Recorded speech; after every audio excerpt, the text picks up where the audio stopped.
All right, everyone. Hello, welcome.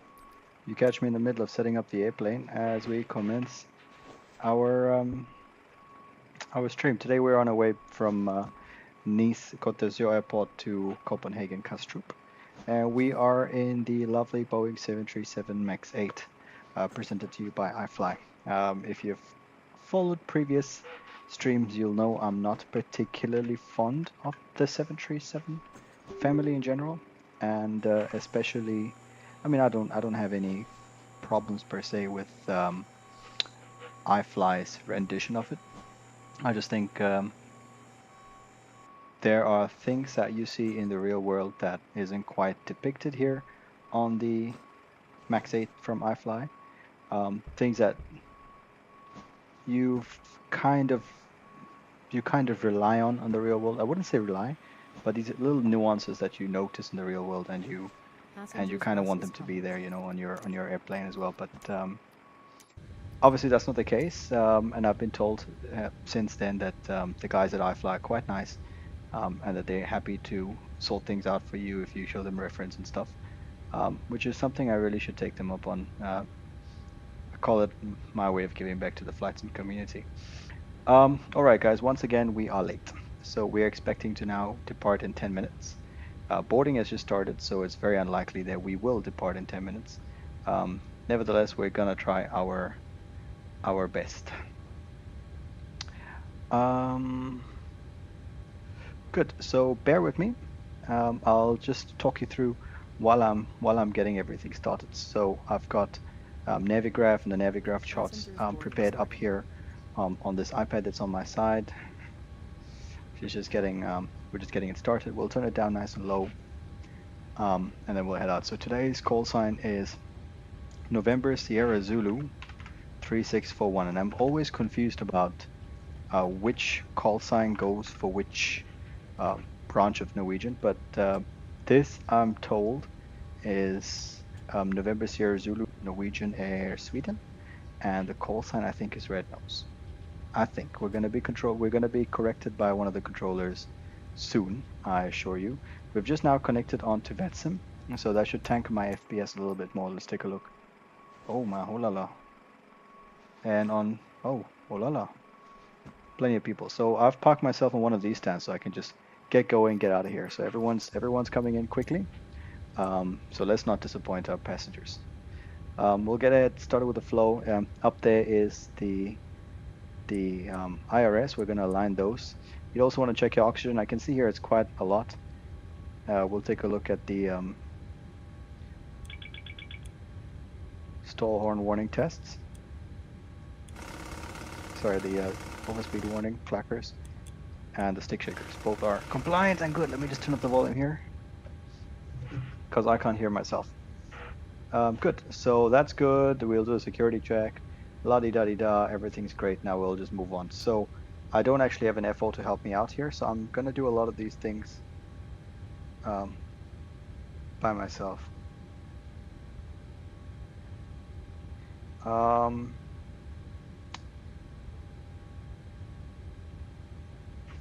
Excuse me, I'm still texting here.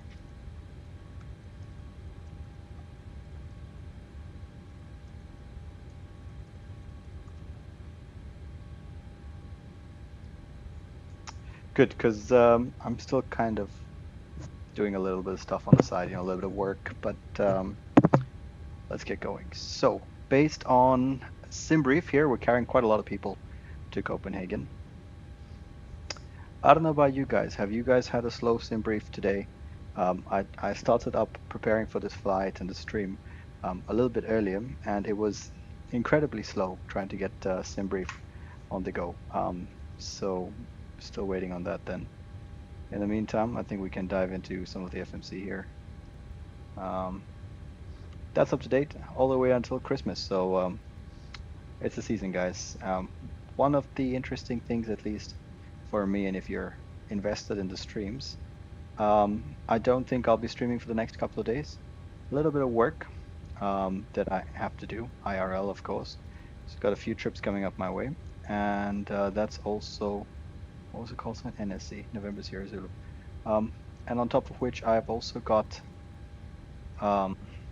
some renovations happening in this room, and there's an attached toilet there that needs some work done. So I'm gonna be away. Everything's gonna be covered. My computer's gonna be protected. So I think it's gonna take about at least a week till I'm back, maybe even more.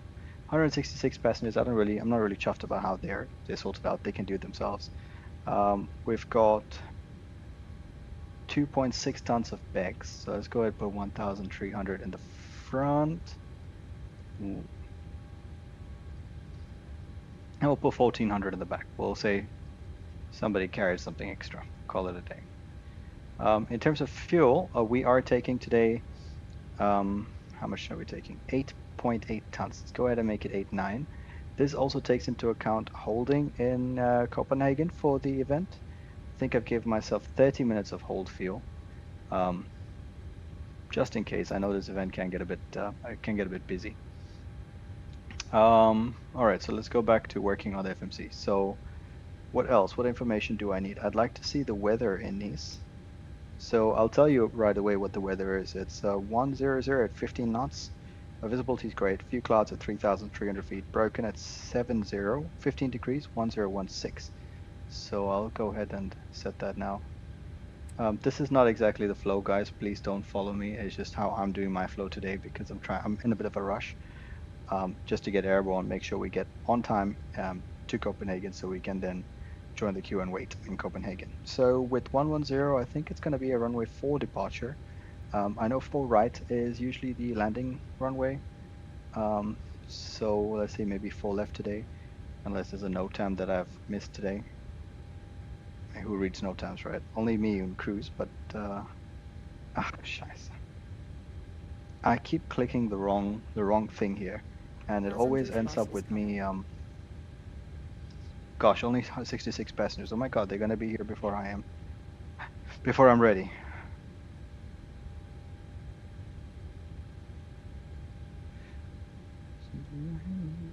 I would have started the stream a little bit earlier, but I noticed that the music was Halo by Beyonce, and you don't really wanna interrupt her. You know, she has there's some rumors circulating about people who interrupt her and stuff like that. So I know it's just Spotify, but let's not take any risks, shall we?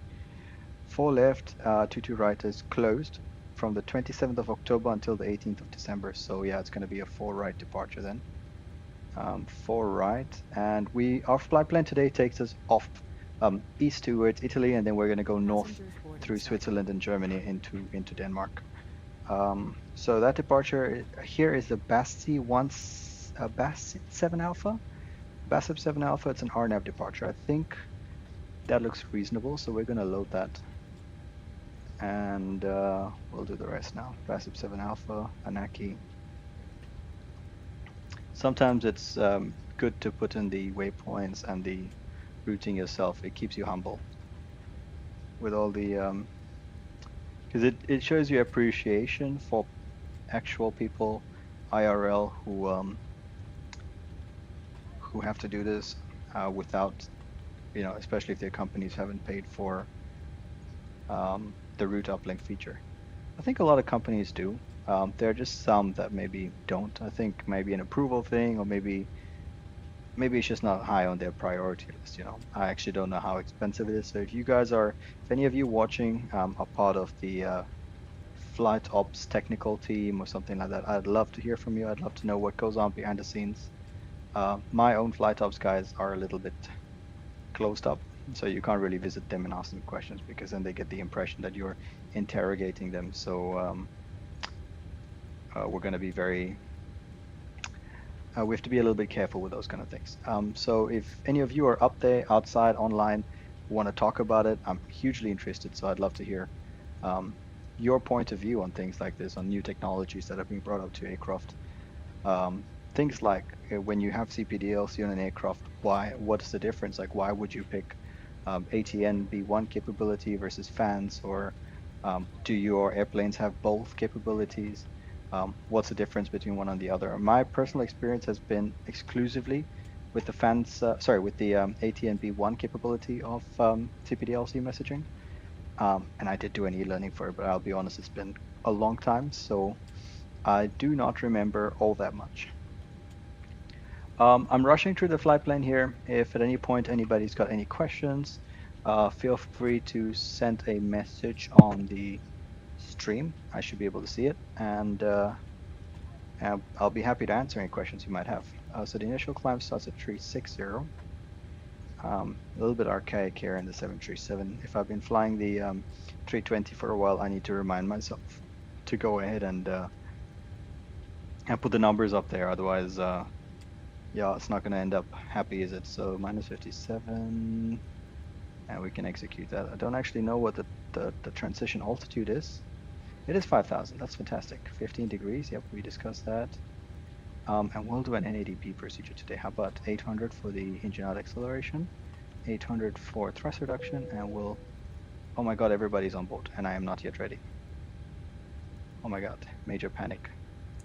Oh, I hate it when this happens, because then you end up feeling like, oh gosh, I gotta do things, you know. Good, that is set up for the most part. We're waiting for the zero fuel weight. My useless first officer hasn't done anything, so we're gonna do his job as well. 8-8, yeah, so there'll be enough fuel in the center. Up, APU starting. You're supposed to do a fire test before this. But we're going to assume that this is a turnaround flight and the fire test has already been done. There's enough fuel on board for the flight.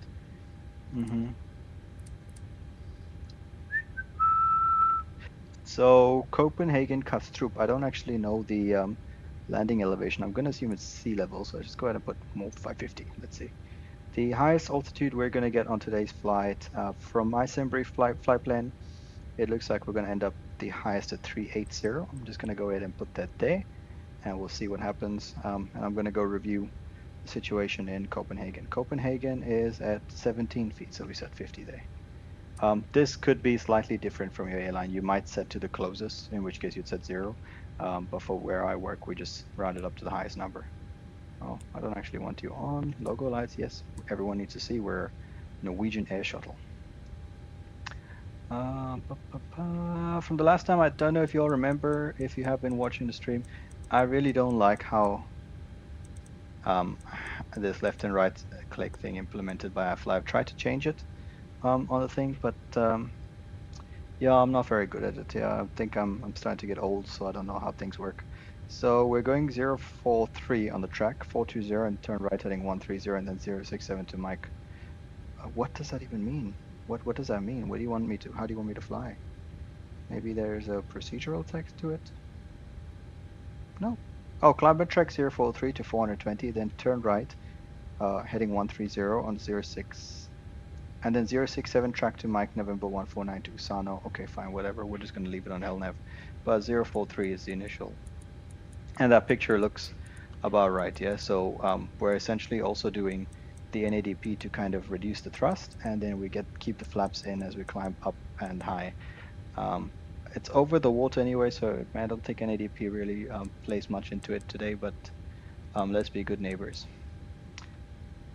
Okay, what else can I take? What other charts are available? Trying to find the VOR frequency here. Nice Cote De Azur 109.65 and 1124. 109.65. I'll swap that up here. This is the one that's at the airfield. I think it's just a DME. And then here we got 1124. And we'll swap those two up. Azur and Niz. Okay, fantastic. Those ones we want. We already checked the oil quantity. You haven't seen me do it, but I have done it. This is fantastic. An optional extra. Don't have it. And I think most of my FO's job and my job are done. I'm just going to check that these are working as I would like them to. Okay. Because I've just now switched from the from my Airbus config to the Boeing config. So a few things might be out of order, but we'll discover them as we go along the flight. So it's done. We're 2 minutes past our departure time. Let's get the APU on bus. We can get our passengers breathing. That being said, I think the air conditioning might be connected. Yeah, sorry guys, you need to disconnect all of that. Don't do what I did. You need to make sure the air conditioning is disconnected before we actually turn the packs on. Let's close all our doors, the ones that are open. Anything else? Yep, close, close. We don't want any open doors. I've actually started a flight with the doors open. Obviously not IRL, this is just in the sim. Master caution, all the doors open. What are you coming up with? Air conditioning. Dual bleed, yes. The dual bleed comes on when there's a possibility to back pressure the APU, and that exists today because both the bleeds are on, so if the engine starts and you use more than idle, there's a possibility that you back pressure the APU. So that's what it basically means. So you need to either turn the APU off or turn the APU bleed off. But if you turn the APU off, you might as well turn the APU bleed off. So good, so everybody's on board. I have an app here called the Virtual Performance Tool that I bought a few years ago, and I keep forgetting about it until I start flying the 737. So we're going to use that for our flight. In the meantime, let me go ahead and start listening to what people are doing up here on 122.8.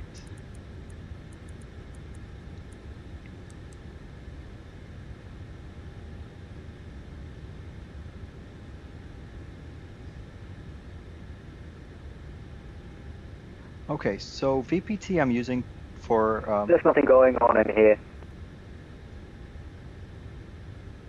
Okay, so VPT I'm using mostly for performance calculations. So today we're using MSFS iFly Max 8 with the 27K profile, which I need to check because my sim brief was also based on the 27K profile. There's a 28K rating.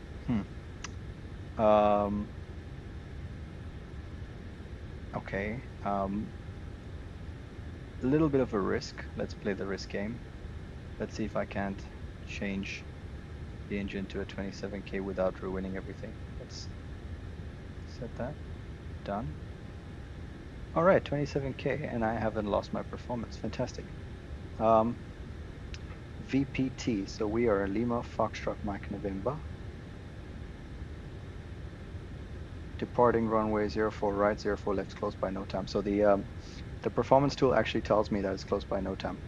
Let's go find an intersection for departures. So you can join me here in Navigraph while we take a quick look at what's what. Can you? You should be able to. Sorry guys, I think I've made a little error here with the page you're supposed to see. Let's see, you should be able to see this. Okay, let's close that up, and there you go. So you should, oh, does that work? Yes. So there we go, that's Navigraph. Obviously now we're gonna depart today with runway 04 right. We'll take the, let's be adventurous. Let's take, actually that's a bit too adventurous. Let's take the Alpha 3 intersection. That's the one I'm most comfortable with. That gives me a takeoff run of 2,500 meters. I think Bravo 3 is a bit on the tighter end of the scale. Let's go ahead and put the weather that Navigraph is giving me 100 at 15, temperature is 15 degrees Celsius with the altimeter at 1016. We'll go optimum rating, optimum flaps, air conditioning auto, anti-ice is not required, and the improved climb, why not? Takeoff CG and MACTO, we need that. So I'm just going to run the CG with the forward CG. And we'll take a look here on iFly's amazing EFB just to see what it was going to come out like. All right, so where is it? Here we go. Is that it? Yeah, 0 fuel weight 62460. And where are you going to show me here? Passenger cargo. Okay, you know what? I know how to sort this out. 62.5. So that's going to be 71.3. I'm going to take, for my performance, let's say I use 200 kilos. So we're going to run with 71,100. Let's execute that. Don't know. And I'm going to go ahead and set the CG. It's 22.1. Fantastic. Modern problems require modern solutions. So it's doing a, let's see if you can see it. So it's doing a performance calculation at the moment. And very soon it's going to spit out some numbers. So it's looking for the best D-rate available, and I have a takeoff result. And here's the runway graphic that it's come out with. Yeah, so it's decided for me today that flaps 5 is the best flaps with takeoff weight. The performance limited is by climb. Engine out acceleration will be at 8,813 above AMSL. So let's go ahead and put that as a reminder. Oh gosh, please no. Okay, no, I'm not going to do that because then I have to rotate it 800 times, sorry. So in your head, 813. And we'll go ahead and put the performance in. So 0 fuel weight, takeoff weight 71.3 versus 71.1 will be calculated with 200 for the taxi, makes sense. It wants me to take a 20% D-rate. Selected temperature of 31, which is a decent margin above the outside. 81.4. This expects me to have 82.5, so it's lagging a little bit. Should I be concerned? Nah, close enough. Takeoff with flaps 5. IRL, you should be concerned. Please use your OPT wisely. You can expect small changes, but nothing this big. Flaps 5, V speeds are 148. 152 and 156. So I think the aircraft that's loaded into VPT versus what's actually presented by iFly might be slightly different. V2156 is set, the auto throttle is on. And 156 up here on the MCP. I'll be pilot flying, you'll be pilot watching. VNAV, LNAV, climbing to 10,000. That's armed and ready. On the legs page, me on the route page, I think for the most part we're ready. We're not going to do checklists today because we don't need them. There's a lot of... good, everything seems to be in order. Everybody seems to have to be leaving, so I'll just get the GSX guys to bugger off. Operates there, so they'll leave now. As you can see... Oh. Yeah, they are leaving, and whilst they leave, we can get the chocks and all the other ground equipment off the aircraft. Where is that? Ground support. So we don't need any chocks. We don't need any safety cones. Nice traffic, Air France 377 Victor, request radio check on 122.8. Gentleman wants a radio check, let's assist. 5x5. 5. Okay, 2 people have helped. We are very helpful today. Alright, so everything, let's just do a quick external spin around just to make sure everything is disconnected. I still see cones, those are the GSX cones, but for the most part I'm happy. And I think we are about ready to go. Let's start up here. Don't need to tell anybody, I'm just going to go take a quick look at the pilot. Okay, no air traffic control online. And we are departing a few minutes late. How many minutes are we late? By 10 minutes. That's okay, as long as it's not 15. So let's go ahead and pressurize our hydraulics and the aircraft. So, no steering pin required here because we're going to taxi out by ourselves. Nice traffic Alpine 53. Gate 48, Charlie pushing back. Let's just make sure. 3,000-ish, almost 3,000. We're above the minimum. Let's go ahead and set our takeoff trim. Oh, I think it was set for a 6.5. Yes, we'll check this. Okay, it goes both ways. It's a little bit difficult to do in terms of dexterity because when this moves, you're actually supposed to see your physical yoke moving, and it's difficult to center it again on VATSIM. So we're gonna pretend like it's done. Checklist, okay. No checklist needed. You notice here it's gone reset again to 0, which is closer to 17, which I think most airlines actually use, which is why iFly's probably implemented that auto feature. Quite helpful, especially if you've been flying 320s for a long time and you haven't flown one of these. So yeah, let's go ahead and start the engines.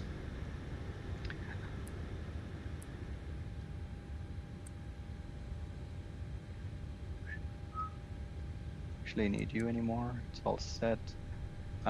Just if ATC comes on, just so that they know that we are sort of, I don't want to say we're moving, but just so they know that we're in it. I'll turn the transponder on. So, oh gosh, I haven't started the timer. Okay, so get yourself a chronometer. It doesn't actually help. I mean, you're, oh gosh, that's a lie. Okay, I can tell you already, motoring takes a lot longer than that. Nice traffic, Air France 377 Victor, stand 63, starting up. Nice traffic. And so does the actual light off. The light off tends to get pretty close to the 15-second cutoff, and it can get exciting. But I think here they've modeled an airplane that's been cold for a while, so that probably explains a quick start.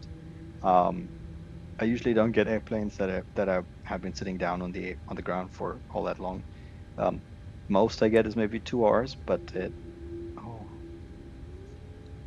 737 wine is actually pretty good. It reminds me quite a lot of the 777. Certain days I close my eyes and I pretend I'm flying one.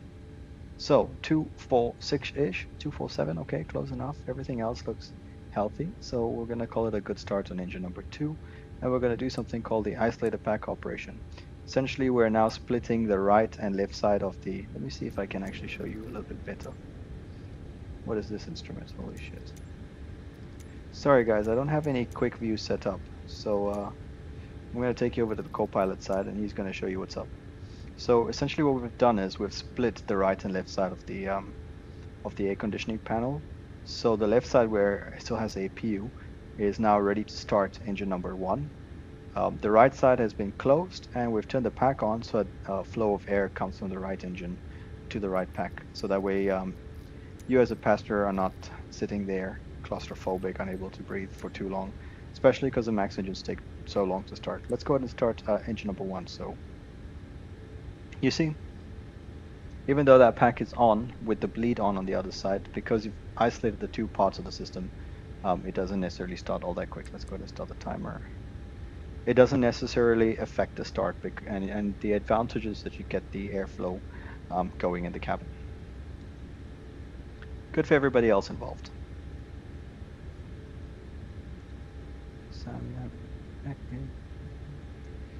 Ace traffic Alpine 53, taxi for departure runway 04 right. Oopsie. Let's not get distracted again. It's a pretty quick start. You know, usually I'm waiting for a little bit longer for that start to occur, but yeah, it's gone through less than 15 seconds as well. Holy shit. If all Maxes started this way, there wouldn't have been a learning curve. There was a decent learning curve for both pilots and air traffic controllers Max and the time it takes to get airborne. I had an incident myself. I was sitting in Tirana in Albania. We got a call from air traffic. Okay, there's a slot available. Can you depart in 17 minutes? Absolutely, yes. Did we make it? No, we missed it by about 3 minutes because the engines just took so long to start up. But because we were so used to, at that point, flying regular 737-800s, in our calculations it sounded quite plausible, quite doable, but unfortunately not here. Alright guys, so I haven't really done much of a brief. If you're all okay with it, we're gonna do it. Oh, scheiße. Okay, so let's go down the right way. Yaw damper, blah blah blah blah blah. Generators on bus, ding ding ding ding ding ding ding ding. Okay, those need to go on. Yeah, let's not get ahead of yourself. And that's off. Continuous, continuous. Reset flaps 5. Let's reset this.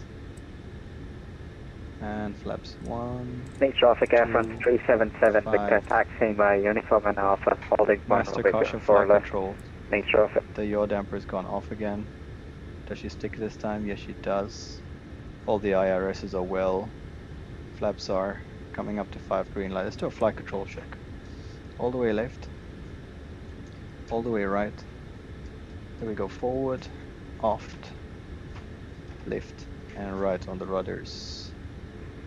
Flight control check is okay. Let's clear that. Let's clear this. Let's take another quick look at recall. Nothing's come up. We're happy before taxi. Generators on, probably done.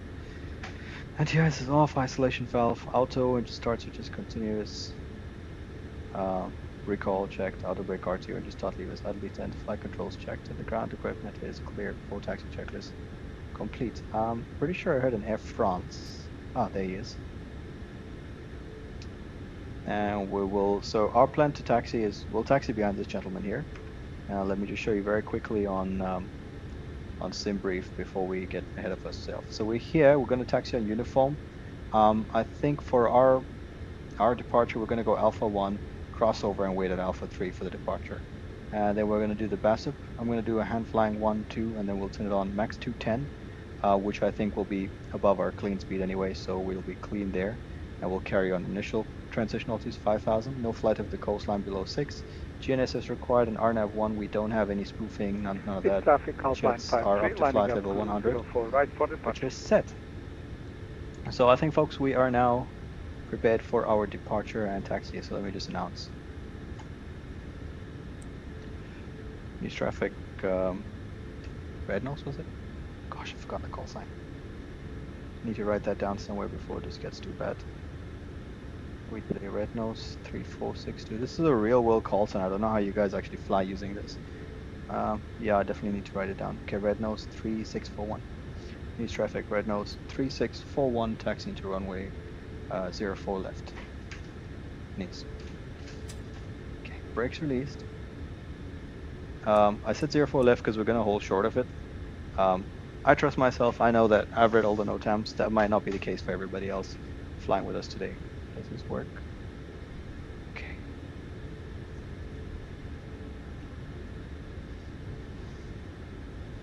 Ay, ay, ay. Caralho. Right, guys, hold on a sec. Let me just see if I can get some backlighting here for us. Oh, it was on already. Okay. Now we go. Turn. Right. It's clear. And as much as you like to see me, we're gonna go dim. It's the only way to fly the Boeing 737, you know, nice and romantic. We don't want this too bright. Again, a very erotic ambience in here. You and your first officer can get really close. And it gets cold sometimes, you know. And no one's gonna judge you. Alright, so here we are. So I had the auto throttle disconnected. That was because of the power transfer issue we had earlier, where I incorrectly turned off the APU before getting the generators on bus. Rookie error. East traffic Air France 377 Victor, crossing runway 04 left, turning right onto Victor, holding Boeing runway 04 right. Let me write down the call sign now. 3641, wasn't it? Red nose today, 3641. Oh gosh. This is why you need a first officer to direct the stuff that you do. NSC 3641, which is a red nose today. Red nose. It's quite confusing with the amount of call sign these guys have. Nordic, red nose. There was another one that I used using, North Shuttle. I used to really like North Shuttle, but okay. So today, red nose 3641. If you say it like an American, it actually sounds a lot nicer, but red nose 3641.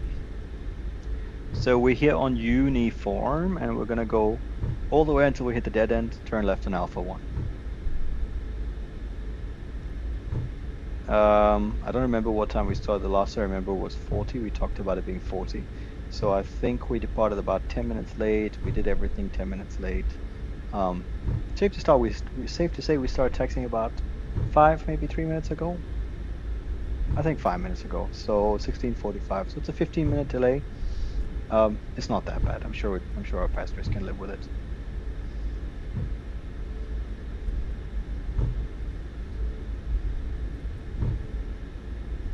The lovely French Riviera, ladies and gents. So when we came in, it was still sort of twilight. Just because of my poor time management and the difficulty with setting up things. On that iFly EFB, we're about 15 minutes behind schedule, but we'll make that up on arrival into Copenhagen. In Copenhagen, we expect it to be busy. If you followed the earlier episode where we were flying over the Russian Far East, they were not that busy. I think it was just poor management. Traffic Air France 377 Victor, landing up runway 04 right, east traffic. Okay, so that side's clear. I'm going to take a look here. That looks clear as well. Nobody on final, so I'm just going to announce that we're crossing 04 left, so there's no surprises. East traffic, red nose 3641, crossing runway 04 left. Thereafter we'll hold short Alpha 3, short of 04 right. East traffic. Okay, so that guy's gone full length. Efficiency at its peak. Efficiency at its peak. I'm going to call it time savings. What would be efficient a single engine flight save? I think maybe, you know what, let's do something. East traffic Air France 377 Victor, taking off runway 04 right, east traffic. Okay, let's do something fun. If we can time our taxi according to when he gets past Alpha 3 and he's airborne, then we can just go in behind him. So no one's on the left, just this colleague departing here. Now we can get these strobes off. East traffic behind departing Air France Airbus 320, red nose 3641 via Alpha 3, lining up 04 right, Nice. Okay, there he goes. No stop bars because they're not implemented. Alright, that's nice. Let's get the strobes on. Tara for the TCAS. And this is equipped with the flashing lights. I don't know many airlines that have it, but I think sometimes it's cool. And let's go in. 71.1. How much fuel have we used? Okay, 110 kilos. East traffic, red nose 3641, departing runway 04 right. Okay, we can watch this gentleman do his lovely turnout over the city. We're gonna go up to 40% thrust. Okay, it's wasting valuable runway here. N1, Togo. East traffic Evans 377 Victor Airbus passing 1,000 feet, turning left heading 070, East traffic. 80 knots. Keep your eye on the EGT and N1 911 905, which is what we're try to assume out. You know, we want to assume as much as we can, so we can bring that EGT down. Essentially, saves the life of the turbines a little bit more. It's V1, and we rotate now. Nice and smooth. Take care of our tail there. That's because I had too much correction on the rudder to keep her on the roll. Thrust LNAV Togo.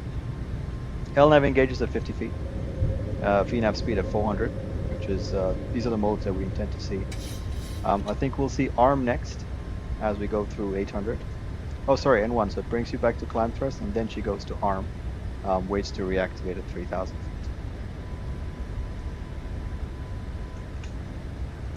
Go to ARM, please. Otherwise, I really do look like an amateur if I don't know what I'm talking about. I'm gonna chuck this down to different LNAV versions. Okay, N1 LNAV VNAV speed.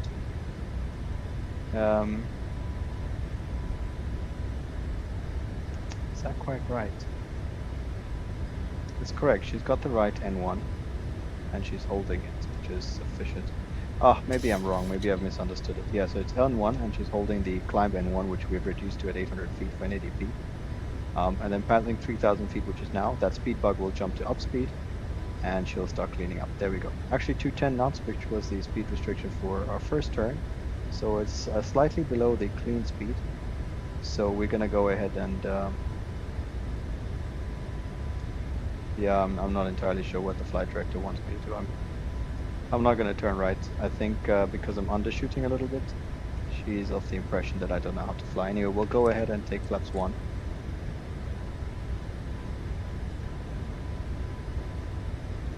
Yeah, I am undershooting a little bit. So yeah, maybe follow your flight director a little bit better, folks. Don't be like me. I'll go ahead and hit the data page so I see the constraints there, which I don't see. Coming up on transition, all two altimeters can go to standard. Set. The flight director behavior is okay. It's slightly different. Okay, we're picking up some rain or ice, so the engine anti-ice can go on. It's slightly different. It doesn't give me quite the corrections I've expected or am expecting. So I'm gonna chalk it up to an iFly difference, not necessarily the way I fly. So follow me on that bunch there. Still need to be at 210, you see, but the flight director keeps telling me to fly down a little bit, which I don't necessarily need to do. I'm required to be at 210 until Mike November 149, which is the next waypoint. And you see this around 10 degrees is what holds the speed, but she consistently tells me to pitch down a little bit, which is not quite correct. So we're reaching up to 10,000. Let's go ahead and set something higher. 17 is not enough. Let's go ahead and set 22. I like that number. Since we're flying eastbound,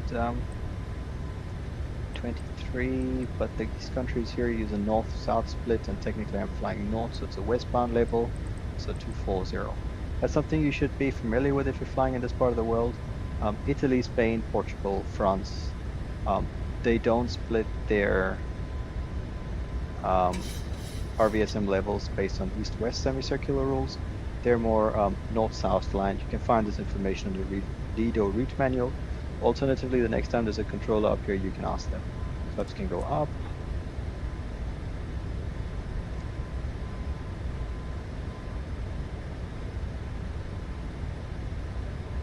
You see, highly reactive. See, 10 degrees I think was sufficient to keep it nice and smooth as well. Now she's commanding us to go all the way to econ speed. I've climbed to 10,000. I think that's satisfactory.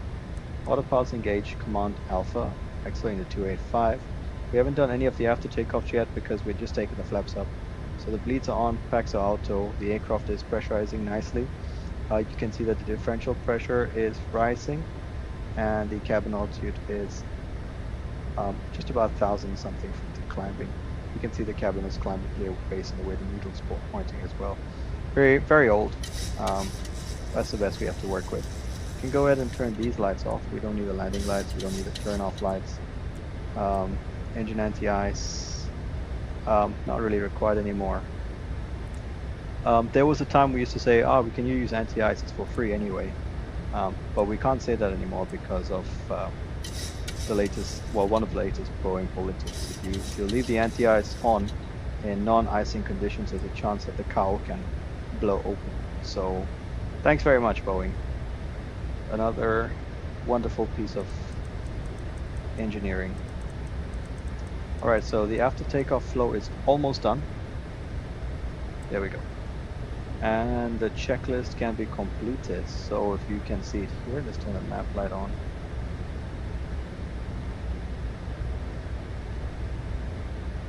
Okay, anyway, the map light's supposed to shine here. I hope you can see it. After takeoff checklist, engine bleeds on, packs auto, landing gear is up, flaps up, no lights. After takeoff, checklist complete, yeah, up, no lights. That was checked already. Great. So airborne, happy. Another very old thing nobody likes to do is to keep setting the heading bug here for this girl. Let's go on the weather radar. My colleague can take the terrain.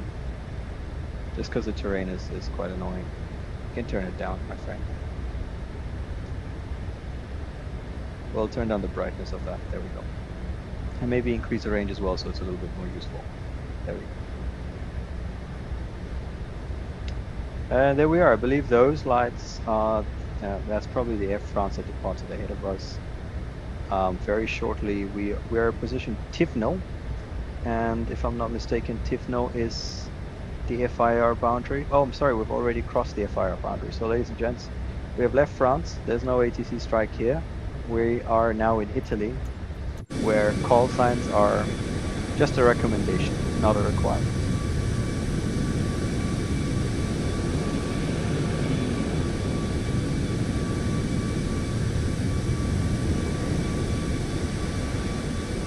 Wonderful. So we'll enjoy those screens.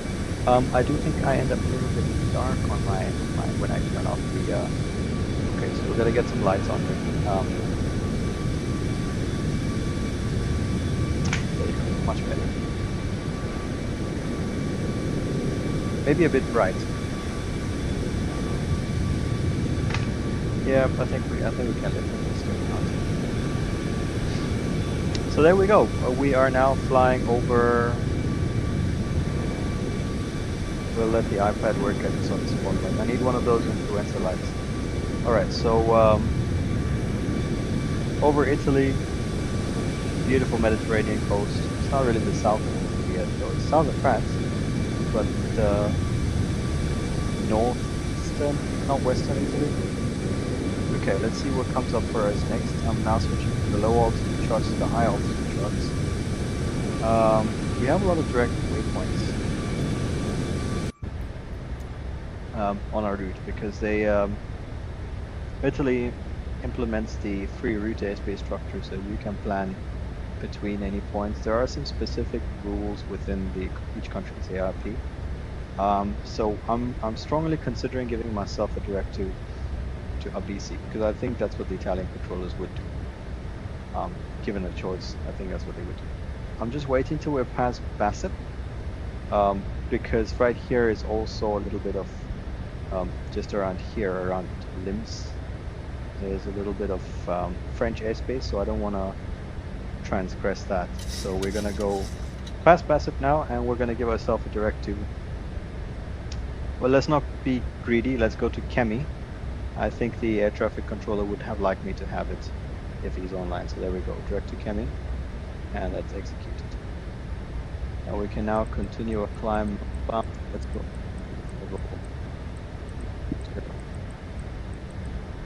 And let me show you there in the center of my screen for those of you watching with different resolutions. I've got an ultra wide monitor, which is why sometimes you see me doing things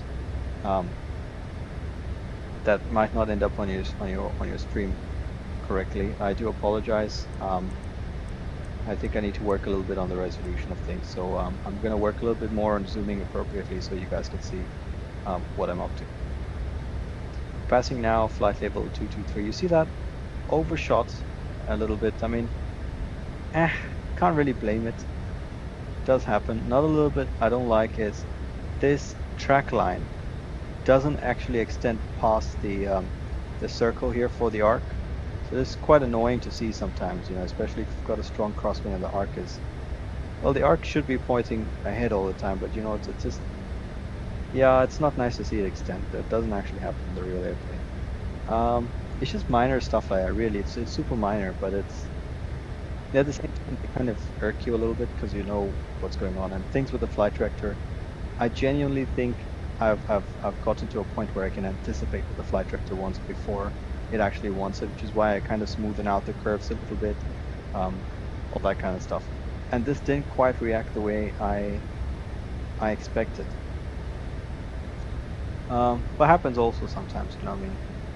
I'm not perfect, so. Okay, I'm turning on online networks here on VATSIM so I can take a look at what's happening where, so we can keep some situational awareness. There's somebody that's going to pass us shortly, and this person is Alitalia 121 or Itero. I don't know. I think it's Alitalia Alpha Zulu Alpha 121 on the way to Rome, and they are cruising at 360. Master caution fuel. Yep, center pumps are empty. Center pumps are off. Let's check that again. Nothing. Again, not something an Airbus would even bother telling you. It's I don't think I like 737s. But for today's event, I think they were necessary because I kind of like to match real-world schedules.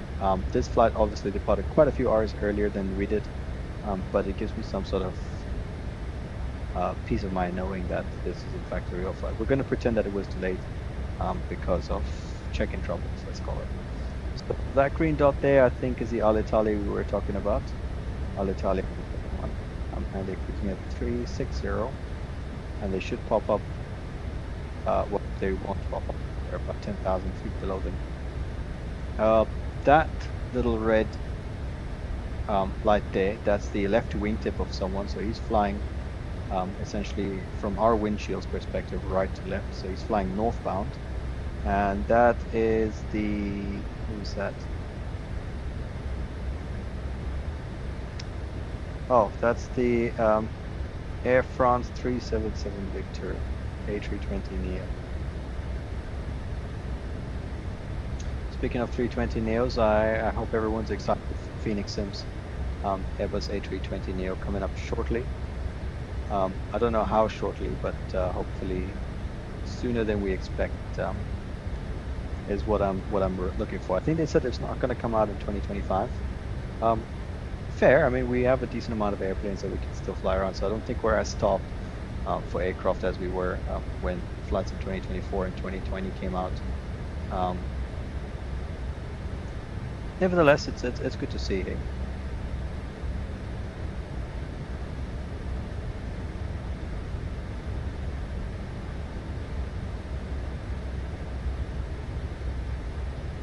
Alright, so since we're just flying around, I think let's go see what some of the chats have to say.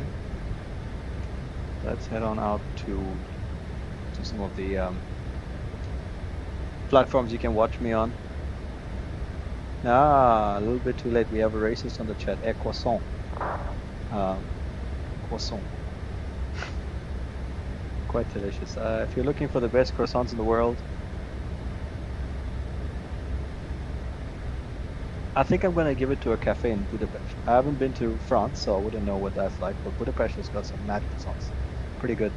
Also Vienna, and I feel like I've heard a story somewhere where Vienna was in fact the actual place where croissants were invented. So you won't be disappointed. Also in Vienna, pretty good croissants. So we're getting up to Kenmi now. We're getting a bit closer. There's somebody else now. Oh, well, he's slightly behind us, or she's slightly behind us. So that's fine. That's Itero 577 cruising at flight level 390. So that's someone who hasn't gotten the north-south semicircular rule memo. But it's okay. We're not the VATSIM police. They're just having fun as long as you don't get a TCAS RA. And even if we do, that's fun as well, right? So we're through RVSM levels. So 305 here, 306-ish, 305. This I like. This is actual, this is more realistic. The standby altimeter, at least on the 737 models, the 800 and the MAX 8 and the MAX 9, always seem to underread by just about 200 to 300 feet. I think it's got to do with the placement and the calibration. I mean, I don't really know, but it's just something I've noticed always a little bit. So we were about 1,000 level. I think we have reserved the right to continue climb to 3-4 while I take a look at what our actual capabilities are. We're capable of going all the way up to 380. Just a quick look at our route. We're mostly flying northbound and eastbound, so I'm gonna stop at 360 while we're flying northbound at even level. I think Switzerland has the same sort of program where north and south is where they split the semicircular rules, but I don't think Germany has it. So in Germany we would be ending up in a eastbound level. So at the end of the day, oh my gosh, this keeps resetting. 50 please. Smack your first officer, show him some respect, because he's doing things without showing some authority, because he's doing things without telling us. Anyway, 380, unlikely we're going to get to 380. I think it's probably a very short period here. By the looks of the FMC, we can make 380 now, but then I'm not entirely sure I want to climb 390 in German odd level. So I think to avoid the descent, I'll just stop 3.6, and then when we get to Germany, we go to 3.7. Lima, India, Mike, Juliet. Is that Genoa? No. No, it is Genoa. Nice. Definitely somewhere I'd like to visit in the flight sim world. A couple of approaches there would be nice. I would also like to visit in the real world. I do like Italy. When you don't really know where to go. Wait, so you could see my deleted chat? No, I saw the chat slightly earlier, but I only had time to address it now, to address the racism. But yeah. So those of you watching on Twitch, that's actually something that's come up on YouTube. Those of you watching on YouTube, you can see the chat. You can also follow me on Twitch if you have it. Watch the streams as they come along. Good. So what do we do now for the rest of the flight? There's not a lot to do. I think maybe we can talk about some of our cruise briefing stuff, you know. And you can just sit here and make a plan of action and save your day, save your life, I guess, for the next day. You can go ahead and mess around with Route 2 and set up airports and all that stuff. The good part about the 737 in terms of cruise is that you're really not doing anything. Yeah, I mean, you should be, but you don't have to. Just need to maintain a decent amount of situational awareness. When I say you don't have to, I mean in a situation like this here in Europe. Just because there's so many airports in and around, and each of them with the capability for your 737 to land it. You know, there's no insanely high elevation airfields within Western Europe. I can't think of anything above 5,000 feet really.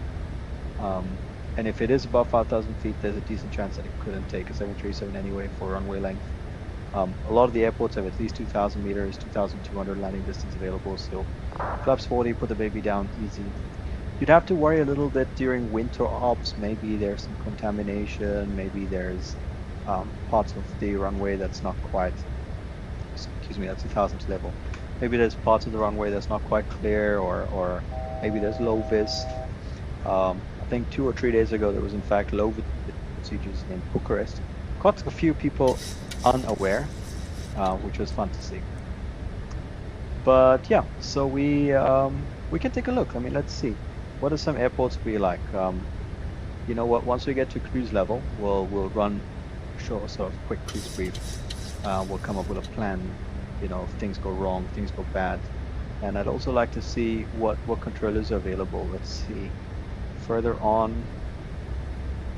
Oh, I mean, we departed in this strange sort of time where the controllers are not yet there. So I think in Western Europe it's currently 6:14, 18:14 in the afternoons. So maybe everyone is on their trains coming back. Maybe they're in the gyms, but hopefully they're back in time for me to enjoy some ATC, all the ATC shenanigans. So we can just we'll just watch. You know, we just got an overview of everything that's going on here on Navigraph, and we're going to take a look at who may or may not be involved in getting our flight price. 360, here we are.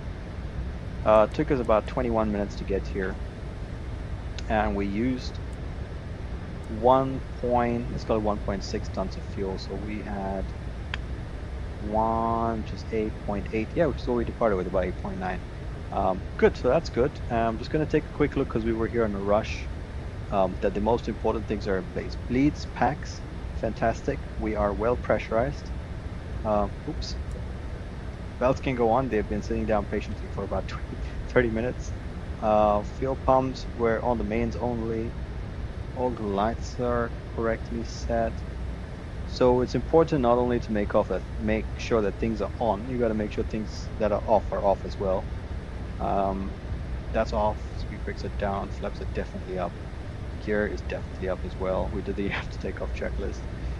So for the most part, pretty happy with how the airplane is set up and how it's going. So let me take you over to Navigraph so we can take a look, and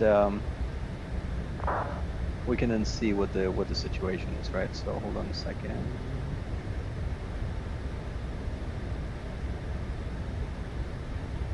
Okay, let's see if you can see what I see.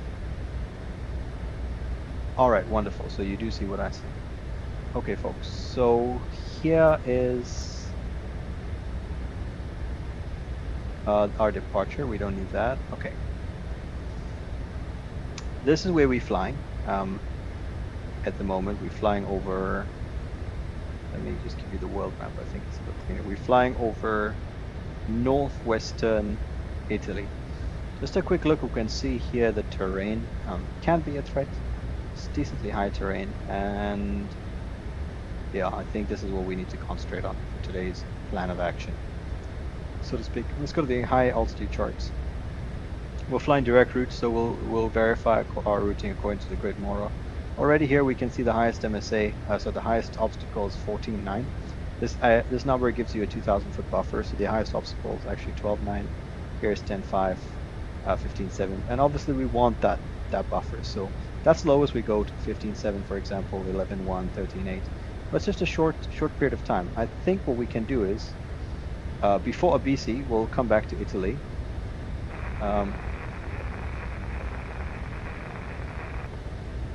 Right, or maybe we can make like a midway between Abisi and Gamsa. If it's midway between Abisi and Gamsa, we'll crank a right turn, like so, and then we'll come back over the flatter lands over Italy. And if we're past the midway point, we'll just fly north, and we'll try to get to the Bodensee here near Friedrichshafen, and then we can then head on to Zurich or go to where's Munich?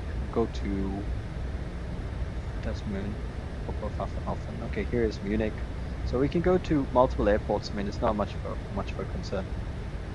If I was here, I think the airport that I like the best is probably it's quite a lot of layers. Let me try to get rid of some stuff.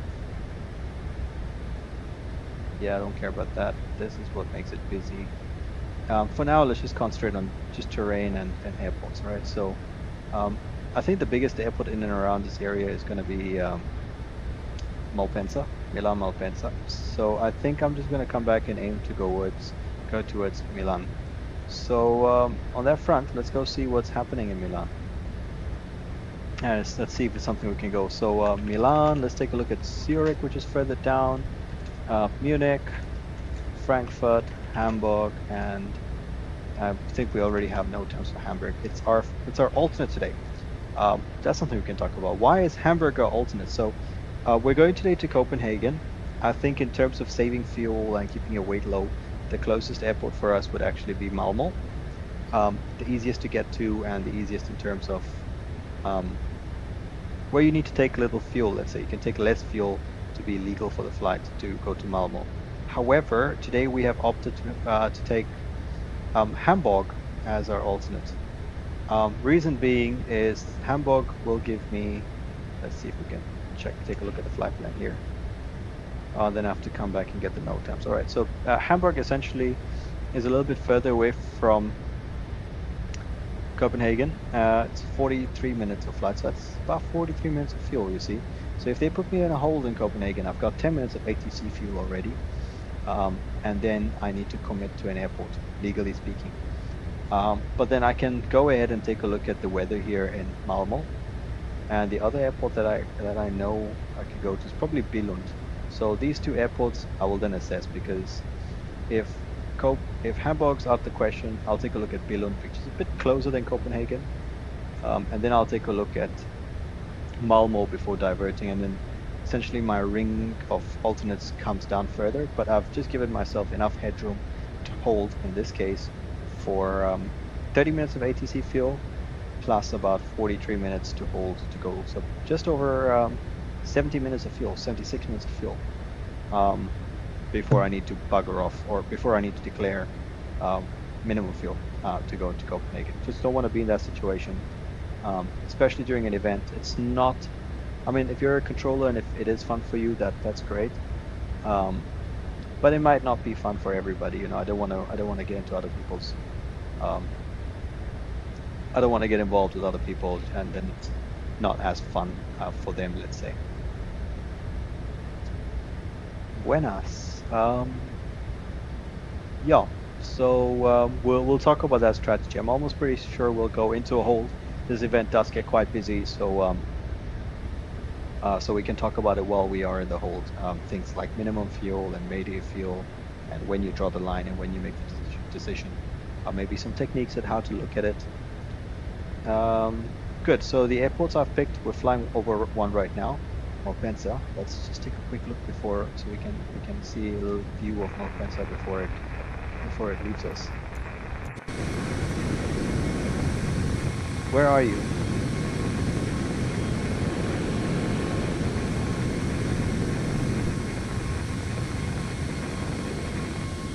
Okay, so someone's got a stuck mic. Okay, I can't see Malpensa, but it's somewhere here.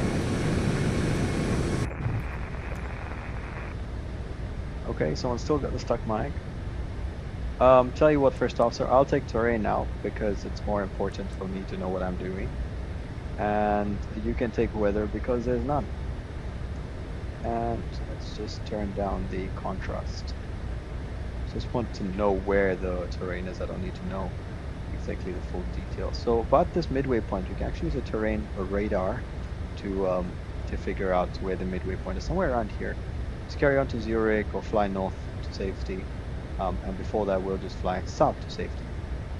In fact, the right turn out, back to safety. Good. Good. Didn't seem. Okay, that's the Alpine. Alpine, sorry. So here we go. Let's go back here, and we talked about some of the airfields that we can maybe look at, including.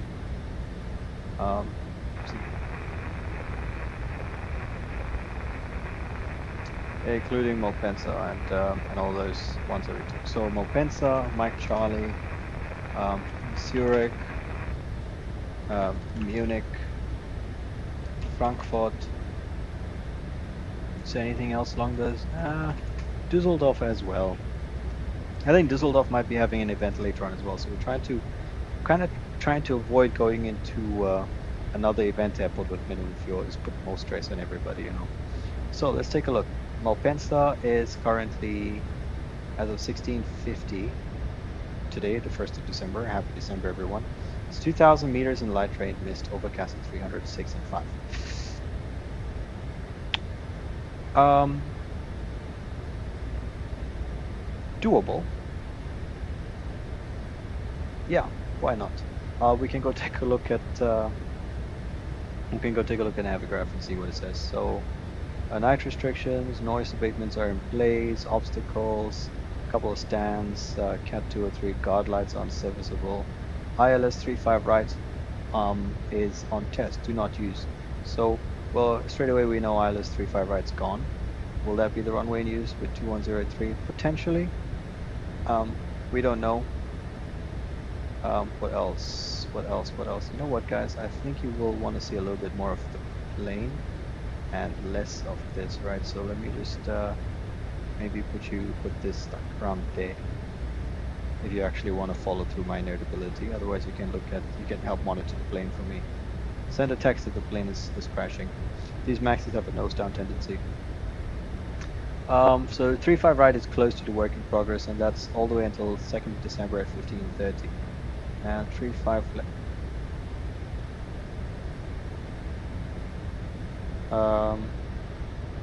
Okay, so both the runways are closed, but then I think it's daily at different times. Yeah, so this is closed between 7:30 and 8:30. So I think at the moment, what's the time? Now it's 17:25. So the one, yeah, so none of them are closed now. Okay, did I get the time right? Yeah, I did. So yeah, both runways available. Cool. I guess maybe the ILS is on test. Until when? Okay, so the ILS is probably not on test. Yeah, so Milan is fine. Let's go take a look at what to expect in Milan in terms of approaches and all that. I quite prefer having Lido for this because an AFC gives you a quick overview about what's going on in AFC charts. This maybe as an overview. More like a view, no. I'd like to know facilities, so maybe one of these. Okay, no, we're gonna have to look at it individually. So 35 left.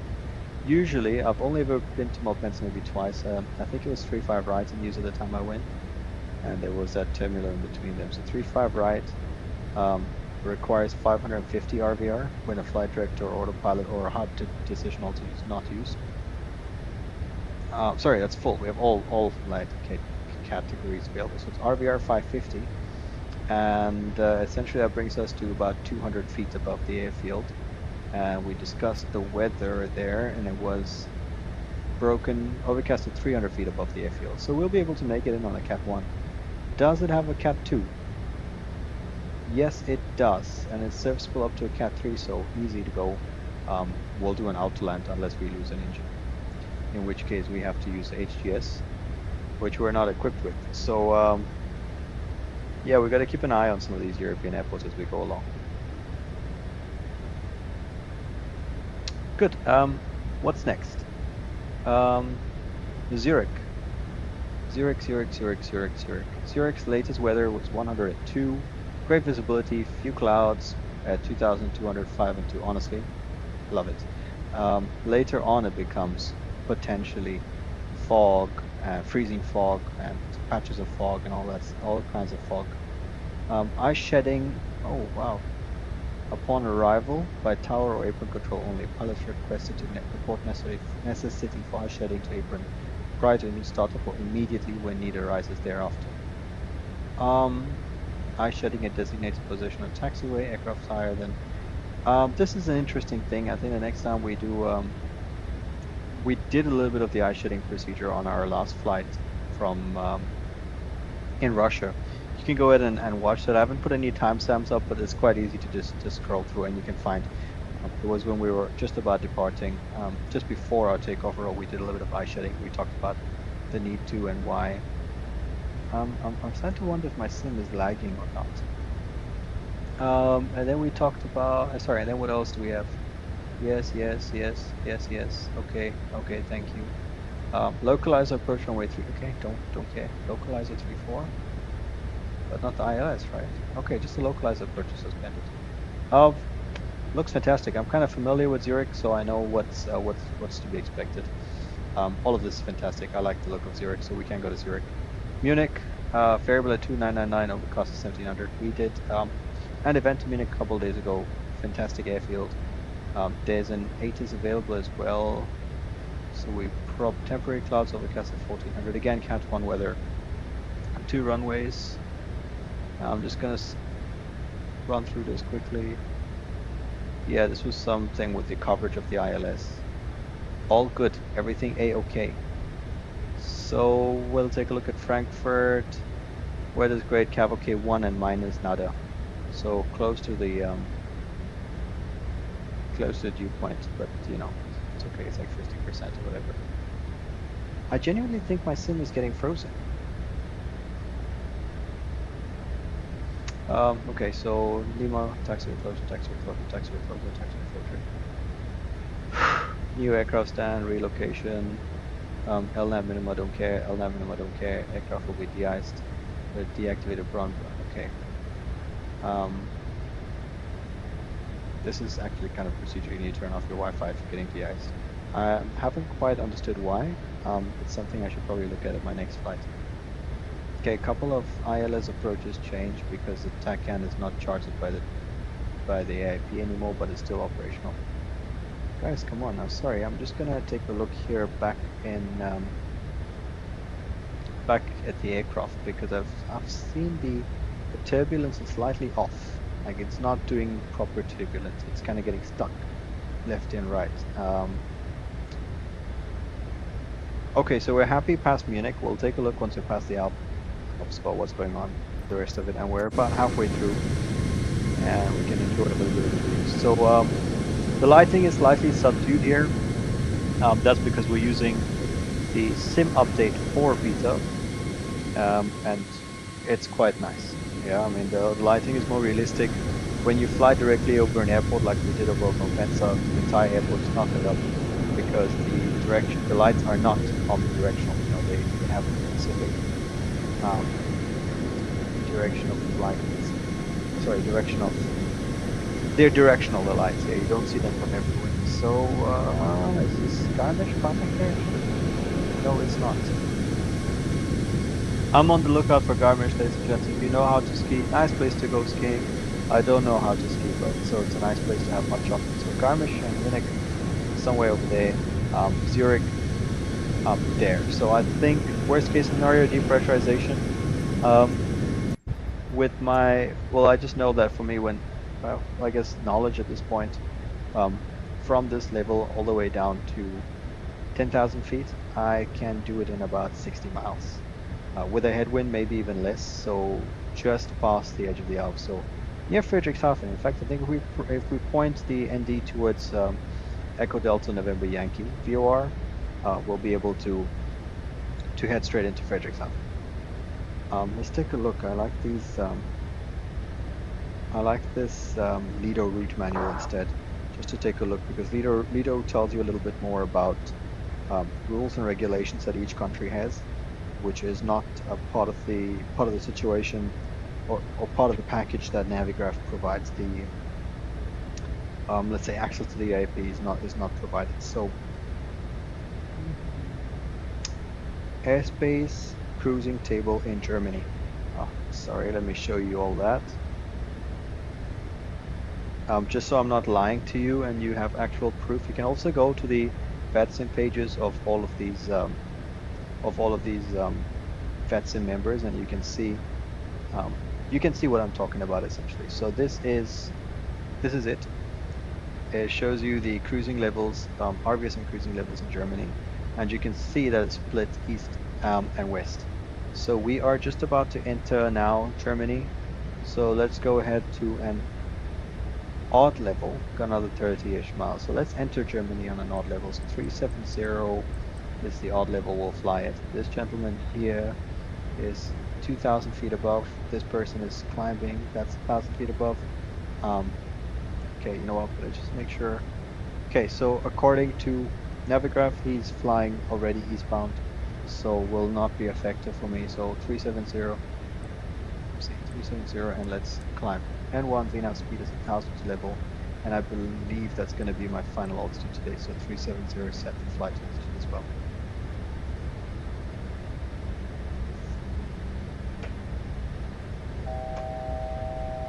Checked, and we're clear of the Alps.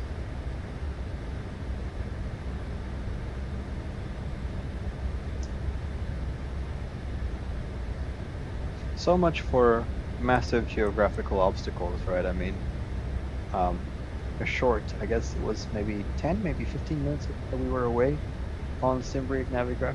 In my head, the Alps is something a lot bigger. I think we'll do another flight in the coming months, a flight between Dubai and Tokyo Haneda. I'd done a similar flight previously, or to Seoul, it doesn't matter. We'll do that on the PMDG 777 because there's a specific part of the world between Pakistan and China, FMC speed VNF path, where your minimum en route altitude is something like 290. It's absolutely insane. And when you're in a heavy loaded 777 on a hot day out of Dubai and you're just sitting there, maximum cruise levels 310 or 330, 290 is not all that much, right? You're just skirting the tops of the mountains, and it's quite nice to see. And then there's also additional things like you might need different oxygen systems and that kind of stuff just to be compliant. Good. So 370 before Gamza. And let me just show you also here very quickly where it says that Italy and France do not use the east-west rules. So let's go here, navigation, Italy cruising table. All right, so I don't know if you can now see that. You see how it's split north-south? The same applies for, I think, most of France. Let me just take a look. Yeah, so France above flight level 200 is split north-south. Below flight level 200 below flight level 195 is split east and west. That's quite interesting. I didn't actually know the split existed that way. Germany is all ICAO, checking each FIR. So Bremen, Langen, and Munich FIRs are all ICAO. Switzerland, that one that we just flew through. Switzerland is similar to France. So above 200, it's north-south, and below that is east-west. But I think, in fact, we might have gone through... Oh, yeah, that's definitely Switzerland. It was not Austria. But next door to Switzerland, Austria is east-west. So I think the way they came up with this is because most of the traffic in these countries were determined to be north-south traffic, which is why they split the air traffic that way. All right, here we are at approaching Gamza. It doesn't look like there's any air traffic control all the way until Copenhagen. So this is incredible. This has gone, unfortunately, not according to plan. I expected it to be a little bit more exciting, a little bit of vectors, asking for what levels available. But you can see outside that the traffic is in fact piling up. We got 1, 2. Yeah, there we go, 3, 4. So even on weekdays, Europe is quite alive. If you were on the VATSIM network over COVID, that was also quite exciting. Maybe not exciting if you're an actual pilot because you don't know if you have a job to come back to, but exciting nevertheless. Good. I have a timer. No, I have not. I don't have a timer. Why did I think I have a timer?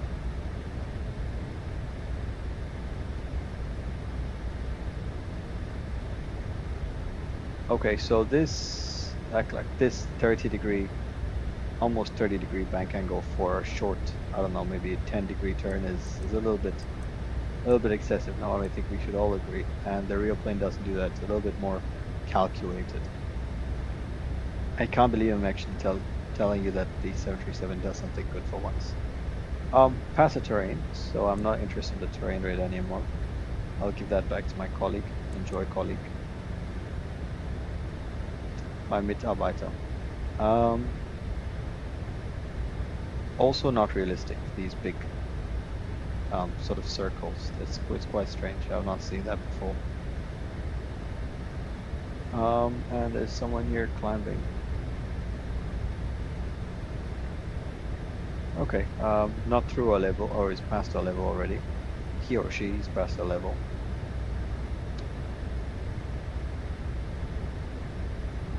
All right, folks. I mean, I don't really know what else to talk about. I thought there'd be some things more interesting.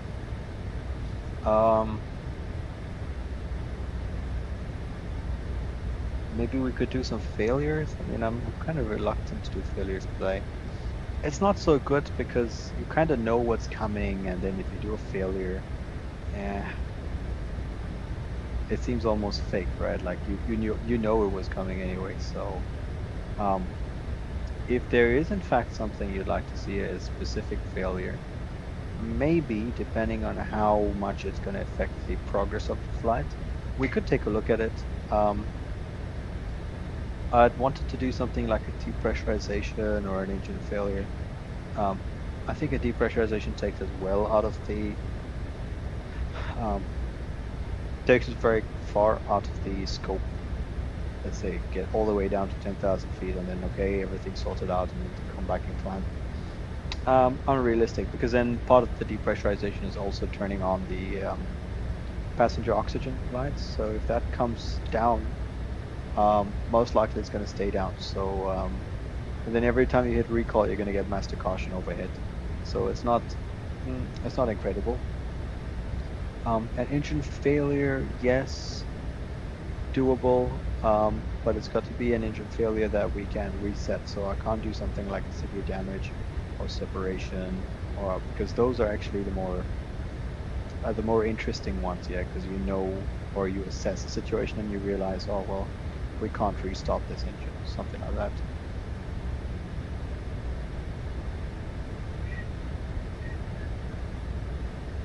Good. So I think usually here we don't really have anything to say between my colleagues and I. We just kind of chill. We talk shit. We watch videos. And in our case today, what can we do? I think we could go on a toilet break. I don't see why not. Go on a toilet break. Maybe have a cup of tea. Get ourselves properly set up for the arrival into Copenhagen. In fact, yeah, let's do that. Let's go ahead and set up the arrival into Copenhagen. We have not done that yet. The event should start in about 20 minutes. So we'll start getting information from Copenhagen. But while we do that, we can just go ahead back to SimBrief, Navigraph, and we can take a look at what we expect to fly in Copenhagen. Copenhagen, it's VFR, I can tell you already. I haven't looked at any of the NOTAMs. Before you go fly, take a look at just a few. Take a look at your departure, your destination, and your alternate. That's the least you can do before you show up to work. VATSIM, departure golf, runway uses 22 right, runway condition report 1320, 666, all parts 100% dry, 190 at 10, 9,000, no clouds, 64103, 1013, sorry, no SIG, no TAMS. First contact with Kastrup apron advised if unable to perform pushback to a release point. This was Copenhagen departure information. So the arrival information says ILS runway 22 left. Also 666. The weather should be the same. 6 degrees, so quite a bit warmer than I expected it to be, 1013. Interesting note about the pushback points. I believe that's because Copenhagen on VATSIM and IRL, of course, they've got these. Oh, I seem to have pressed something.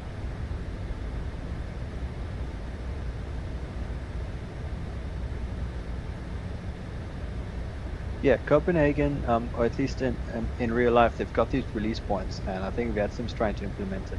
But if you don't have GSX, or you don't have the GSX profiles, or if you're unable to do a specific pushback procedure, I think it gets in their way. So, which is quite nice to see that they have modified their maybe a real world ATIS to actually suit the sim needs. It's quite interesting to see as well. Let's see, let me leave you with the outside view of the aircraft.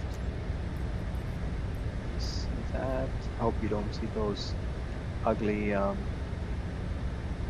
I just want to see your field of view. I think this is good for you, right? Like you get to see your engines, PFD.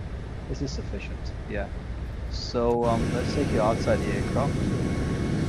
Gorgeous.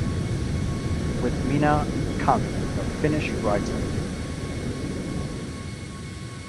I don't know her. I assume she writes in Finnish. And I don't know Finnish either. Except Perkele. I know what Perkele is. Quite proud of knowing what Perkele is. Yeah, just a cloudy, pixelated day in Europe. In fact, I think at this point the PFD is a little bit more interesting. Alright, so I'll just read out the note temps for you guys so you don't actually have to be distracted. You can watch if you like, but please let me know if you do wish to see the note temps. Alternatively, just look up SimBrief yourself, and you'll be able to see the note temps I'm talking about. So in Copenhagen, new docking systems, it's 10 Echo 7, Echo 76, 77 and 78. Does not apply to us because we're going to be using GSX and it's probably not updated. There are a couple of obstacles erected at Copenhagen. Runway 1230 sign indicating 04 right and 22 left is not available. And the sign indicating 04 right, 22 left indicating 1230 not available. So I think it's where they intersect. So the signs that say that you're reaching the other runway is not available. Potential threat, especially for us, because if we land 22 left, we're probably going to come back and cross 12. Oh, sorry, not relevant today because the sim doesn't do that. That would be something cool to implement, at least at the major airports, but that means someone needs to be there all the time. If there were no temps for runway closures and stuff, or you know, missing taxiway signs, if you would remove them, and then you would actually catch the people who haven't been reading their no temps, that'd be pretty fun. Some changes for the ILS localizer 1, the RMP 12, there's a waypoint that should Tebak. Tango Echo Bravo Alpha Charlie, which should be read as Tebak with a Quebec instead of a Charlie. RMP 22 right. Serial number 030, runway 22 right should read yes. Yeah, I'm sorry, I don't understand. It's okay. Approach runway lighting, 4 right configuration does not meet required minimum wheel clearance for all types of Airbus A350. Glide path available. Okay, so if you were flying a 350 and this was IRL for runway 04 right, maybe it's actually interesting to show you. Yeah, it tells you here your PAPI configuration does not meet required minimum wheel clearance for all types of Airbus A350. So you would follow, if you were IRL flying a 350, you just follow the glide path the whole way, because at some point when you transition to the PAPI and you think, oh yeah, this tells me I'm on profile, you might cross the threshold a lot lower than the planned screen height. So that's good to know if you fly a 350 into Copenhagen, which we're not flying today, and we don't. 12 and 30 may be used in connection with inspection or test of landing system with procedure validation flights. Okay. The guard lights on runway 1230 towards 4 right and 22 left intersection is not available. Okay, we're not interested in the SIDs because we're just doing this. So, not a lot in terms of the no temps. So let's go ahead and set up and take a look at the charts. I think I'll bring you here so you can pick, so you can see how to pick what stars and sits and approaches you're going to fly as you do. Sorry, this is when we were looking at Milan Malpensa. Let's take a look here. So the Monarch has already been pre-selected for me from SimBrief. We know it's going to be a Monarch arrival of some kind. We're just going to verify that it goes to runway 22 left and 22 right. It does, as we were cleared, as we're expecting to be cleared, as we had seen on the ATIS already. So it's got a preparation already sort of underway. So we know we're definitely going to fly that, but there's a bunch of Monarchs. Why not this? Why not the 4 Delta?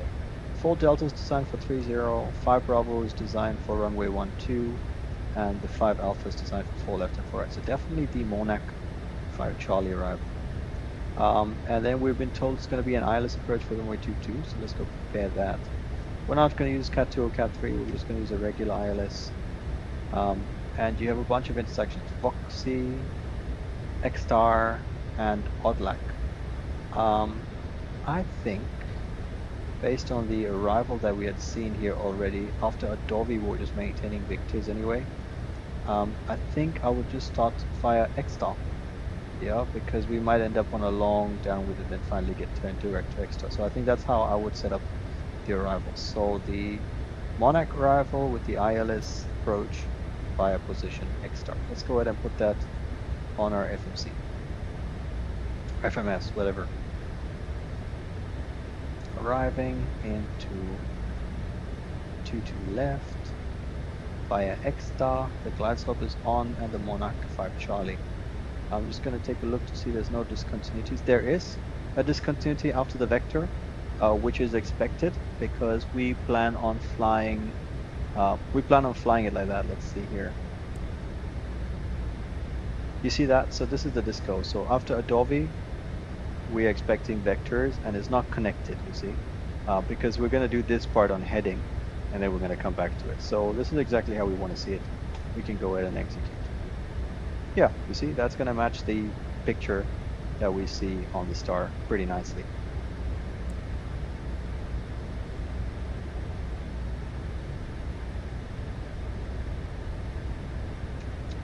So let's go back to the star very quickly. I'll bring you up with me. We'll just take a look at something, meaning some threads maybe, perhaps. Or maybe it's a bit too early for that. Let's take a look. Good, so we've loaded up the star, which is what we wanted to do. Do we want to brief it already? Let's see how long we have until the top of the drop. 18:30 Zulu is the top of the drop. It's currently 17:50, so we got 40 minutes. I think I'll just wait to ask, you know, I mean, maybe you guys have some questions, maybe you want to talk about something related to the Boeing 737 or just aviation in general, and we can address some topics, should you wish, for the next like 5-ish minutes, and then I think I'll treat myself to a toilet break. I think I've deserved it. And while we do that, I need to find a way to get you guys. I need to find a way to get you guys a little bit of. How do you call it? Some entertainment while I'm on my toilet break. Let's see if I can sort that out. Yes, I can. So I'm just doing something in the background. I'm trying to, as I said, I'm trying to get you guys, you know, something going on while I'm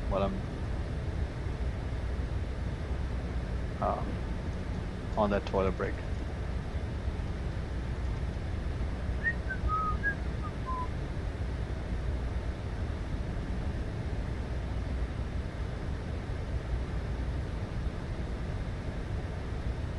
Okay, super.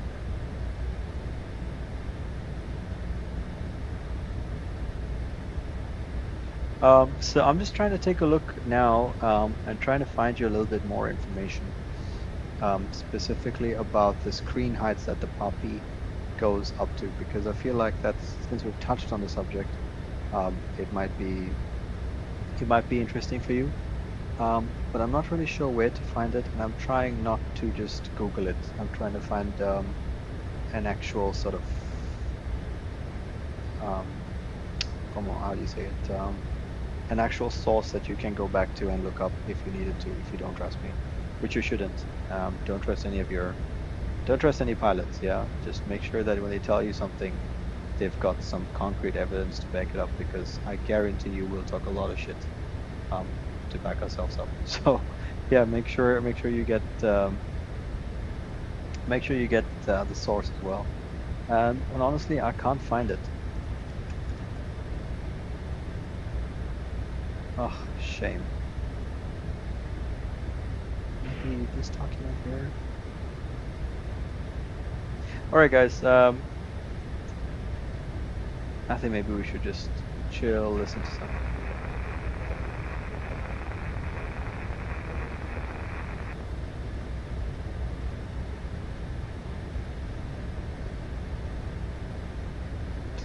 Alright guys, I think I'm gonna take that toilet break as promised. And we'll see you shortly after, I think 20 minutes is good, and we'll come back real brief. I'm keeping an eye out to make sure that nobody's calling me, and we wish you... Oh. We wish you all the best. Sorry, I thought I came up on some pilot drama, but no. I'll see you all shortly.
All right, guys, we're back. I hope you all enjoyed that short toilet break with the.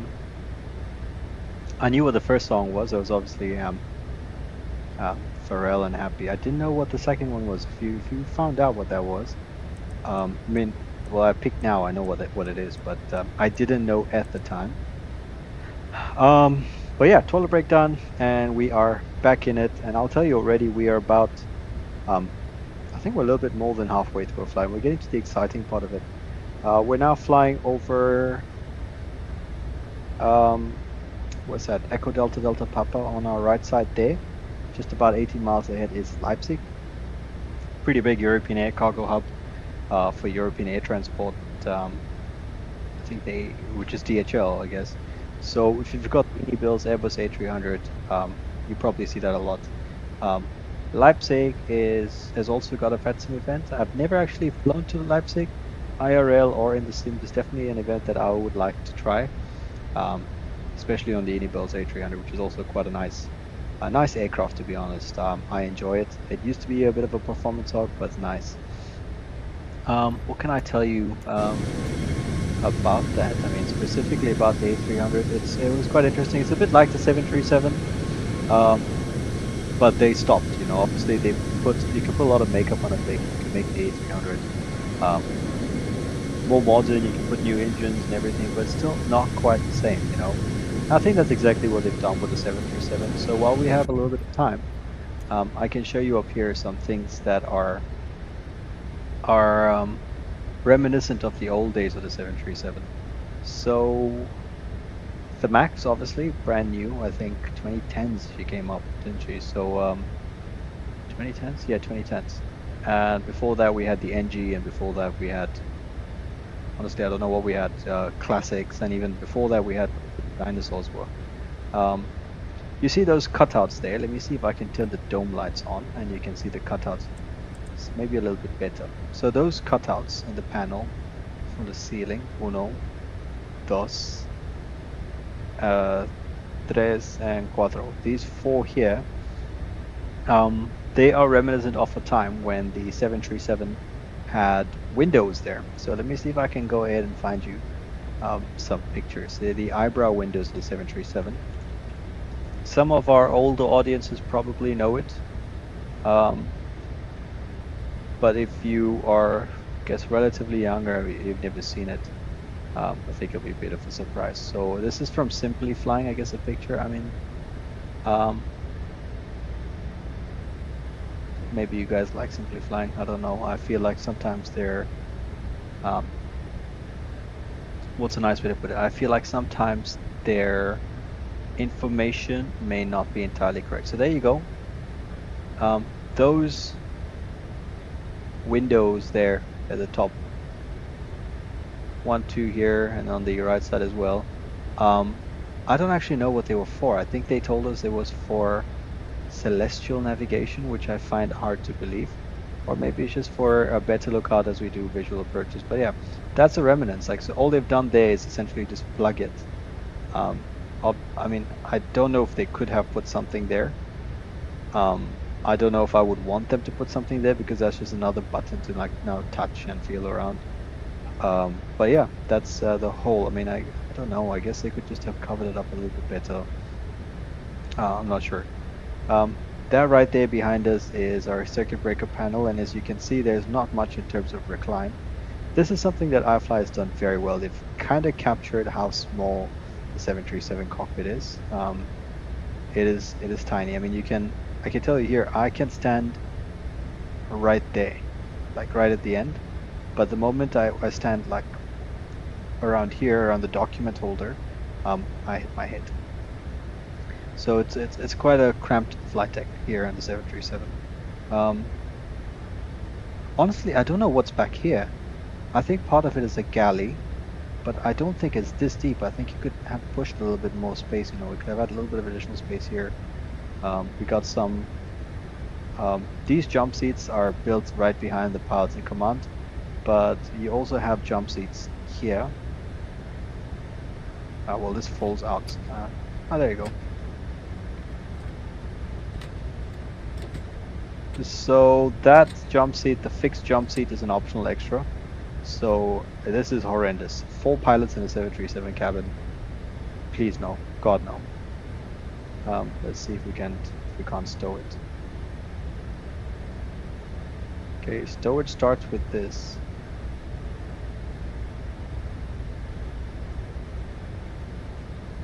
Come on, guys, stow yourselves. Okay, we'll just pretend we're on a line check, and so the line checker is being checked. These circuit break. Oh, you're lying. They actually work. Oh, what shall we pull? Does that? ISFD. Oh my God. Okay, I did not know these circuit breakers work. Okay, so what happens if I pull? Okay, so I'll show you an interesting circuit breaker. The radio navigation, specifically in terms of MMR. There's one here, and I think there's another one. Oh. Well, we have 2, right? So I don't know exactly where they are, but these are the MMRs, the multi-mode receivers. And sometimes they get spoofed by the GPS, and even though you tell it, hey, follow this GPS, hey, you're incorrect, sometimes they just refuse to accept. So what you're going to do is just kind of turn them off, turn them back on, and then there's something fancy you can do in the wheel well as well. So you have to pull both the circuit breakers at the same time while pushing something in the wheel well, and then while that's being held in the wheel well, you need to put the circuit breakers back. And it's a maintenance action, and it's quite an extensive procedure. And then hopefully, essentially, it just tells the GPS to reboot, and then it takes the right signals. But it's to recover from being spoofed, which can happen sort of often. I wouldn't say all the time, but if you have done your anti-spoofing methods, which I can show you what that's like. Let's get rid of the airports. I don't care about them. Let's go position.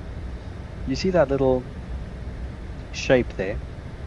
That's basically telling you your GPSs and your IRS and everything has converged on one spot. So everyone believes they're exactly where they are. So let's go ahead and see what the numbers are for that. You see that the FMC believes 47.2 because the left IRS at 47.3, 47.4. They're all exactly in the right place, all exactly in the same place.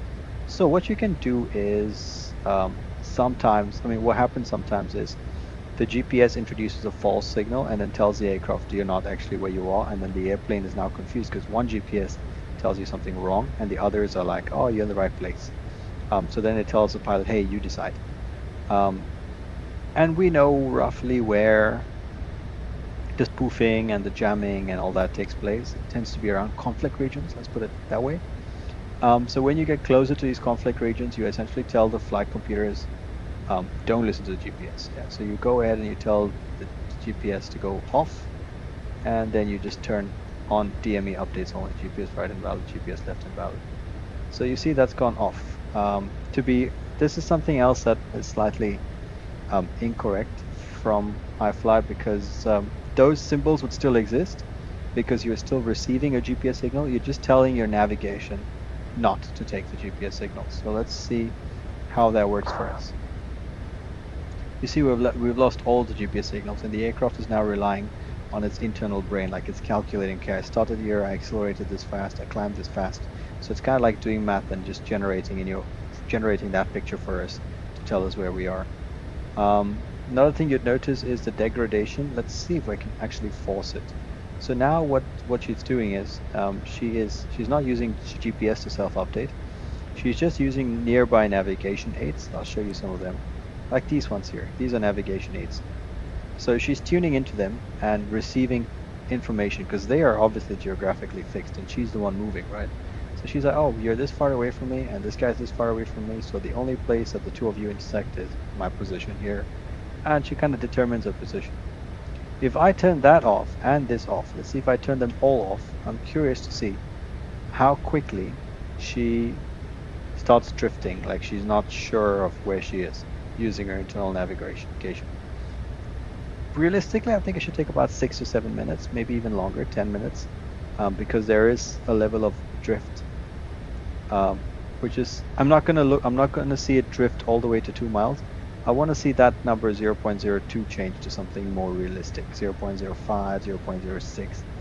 That number is basically the RNP is basically saying this is how precise I need to be, required navigation precision, let's say. And the ANP is telling me this is my actual navigation performance. This is how precise I actually am. And now that I've turned off all of the input from the airplane and is relying only on its own self-calculation from up here, from the IRS, this should drifting over time. So that's our little experiment for today. Let's see if it comes on. You'll get a message saying unable required nav performance RMP, and then you go fix it. So in the meantime, let's focus on this guy here. 10 miles off to our left and coming closer. I don't like the look of it, so let's go down. Let's get out of their way before we generate a TCAS.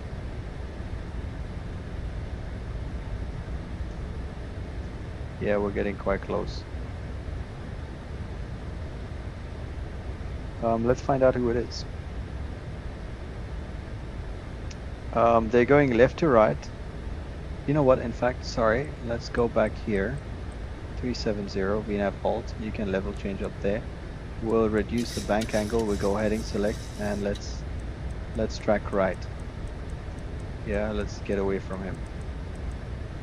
Maybe even 25 degrees, and slow this down.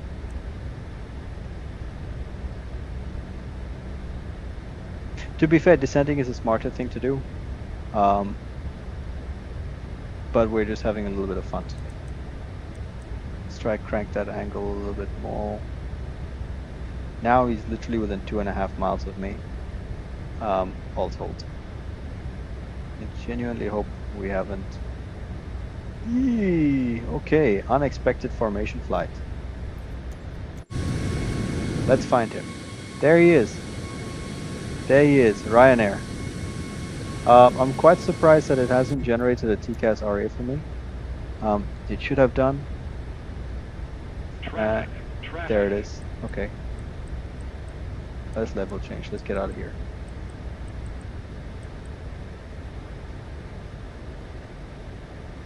Retard MCB speed. Okay, that's quite a significant amount of descent. 2,000 foot per minute is satisfactory. And there's someone else here 2,000 feet below me. So we got to be also cautious of this gentleman. And let's go back to 1,000 foot per minute now. And then head back to where we were. So that I genuinely believe that traffic and the actual resolution advisory should have kicked in already. But let's see. If you find me on stream, my friend, sorry you were part of the experiment, but no harm intended. I hope I didn't scare you on your flight. So we'll get to 350 and I think we'll just cruise at 350. We'll call it a day. This is, sorry, I forget which Ryanair that was. So yeah, you get to take a look at the TCAS. So essentially TCAS will kick in at 20 seconds, I think it is, to impact, and then 40 seconds, similar to the GPWS. So this is Ryanair 1856. He is going from, I think it's Frankfurt Hahn to Vilnius, or is it, yeah, Vilnius. Was it 36,000 feet? So we need to be, well, there's no air traffic control, we need to be a little bit more careful, watching where the traffic's going and all that sort of stuff. I think because we had the screen off to save a little bit of battery, got me a little bit distracted. So let's go back to VNAV. So FMC speed VNAV pad, the flight level 350. We were at 370. Let's go ahead and put that 50. And just for passenger comfort, let's go back and rearrange this 350. You'll see when I reset that, there's a change here. The cabin altitude is now descending again, and the differential pressure will change accordingly. So that's that table here. Between 320 and 400, the cabin altitude should be at 8,000. And to make cabin altitude 8,000, it's essentially now in a descent. Obviously, I'll try to hold something a little bit more comfortable if I can, but yeah, I'm just gonna go take a look at VPilot. This pilot might have actually tried to contact me. No, didn't. But that's okay. It's a long flight. I'm sure he's also just gone on a toilet break. And I think very soon we should have some sort of control here. We must be coming into air traffic control areas. Yeah, so according to my Navigraph, we are... it's Leipzig approach. Leipzig approach, they're a little bit lower than us, so they don't actually control this airspace necessarily. Good. Top of descent is not too long. It's about 80, 160, about 120-ish miles. Let's see how much it says there. 134, 133. So I think now's a good time to... the event has now been underway for about 17 minutes. So let's go take a look at what Navigraph and the event ATIS looks like and all that kind of stuff. Yeah, so we can get bring you back to Navigraph, folks.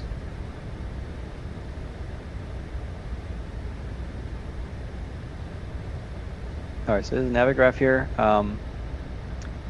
and let's see the weather. ATIS specifically at VATSIM. The arrival ATIS. Yeah, Copenhagen arrival information Delta at 1750. ILS approach, runway news 22 left. 22 left is, the report was at 1750, which is not that long ago, about 30, almost 30 minutes ago. It's a dry runway. Transition level 65. Do not link star with ILS procedure without explicit clearance from ATC. So I think that's happened. We had talked about it just before the toilet break about how we're going to deal with that. So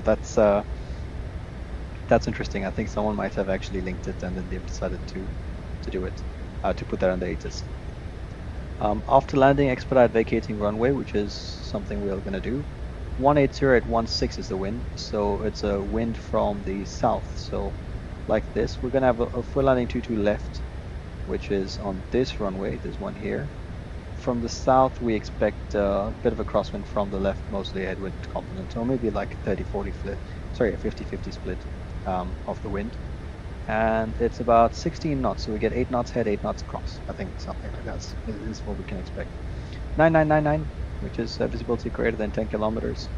Few clouds at 1400, broken at flight level 140, so quite high up. QNH is 1013, no sig. Risk of turbulence below 300 feet on 22 left. This was Copenhagen Air Arrival Information Delta. Risk of turbulence. In all fairness, every time I fly, there's always some turbulence. It's not got to do with pilot skill. I think it's actually just weather. Every time the weather knows I'm flying, it's something funny. Good. So the plan, and we'd already put that in the FMC, was this.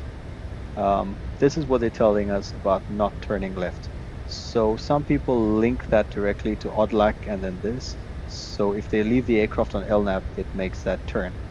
We're not going to have that problem today because if you look at our programming, there is a physical gap that I've set up in form of a discontinuity here.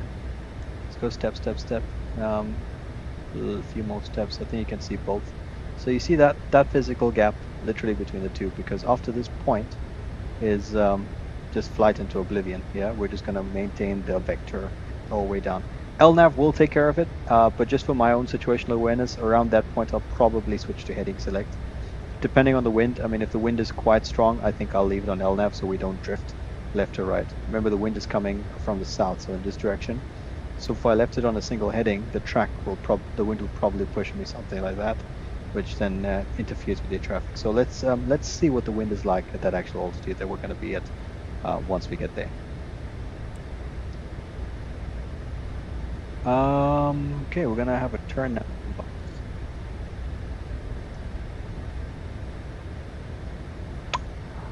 And I'm going to go back and we can continue discussing the arrival. I'll give you an arrival briefing.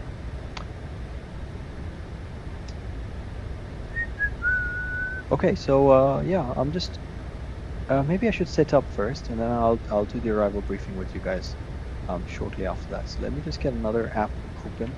If you were joining the stream right from the beginning, we talked about an app called Virtual Performance Tool, which I have been using for a while now. And I just keep forgetting that I have it, and then when I remember, I'm quite excited. So we are going to use Virtual Performance Tool today for our flight. Well, we did use it already for departure. We use the app on my iPad here. And just for our reference today, we're going to use it also. Just for you to see it, we're going to use it also on the browser. So you can take a look at, oh, whoa, lagging. Okay, so it seems to me that it doesn't like input from my Thrustmaster throttle quadrant while I'm also on the browser, which is interesting. It's not something I've noticed. We noticed also status like this as we were flying over the Alps, but then actually focusing on the flight sim window, the problem seems to recover itself. Yeah, so that's sorted out. That's good. And I'm just going to prepare for myself the arrival into Copenhagen. So the runway 22 left has an inbound course of 217. I'm just going to go ahead and put 217 here.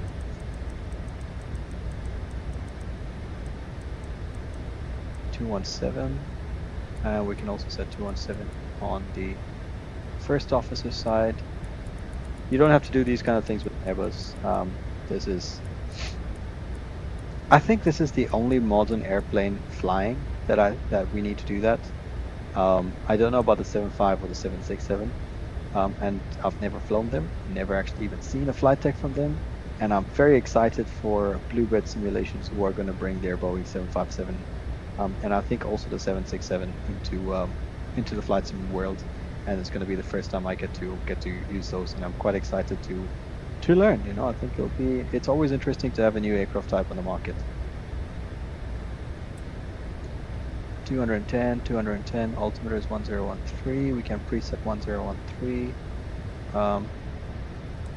Yep, 1013 pre-selected. Also on the standby, which is standard anyway. I'm not going to touch that. We are going to plan the flaps. Actually, I'm going to leave that bit. Yeah. I'm going to leave all that. So let's do the last thing required, which is the frequency. The frequency today for the ILS is going to be 1095.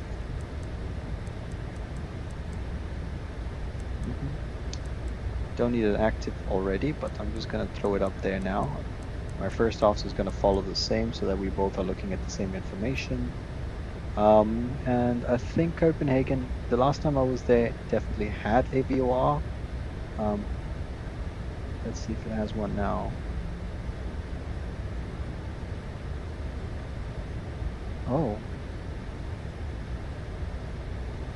Oh, it does have it. It's 112.5 CAS.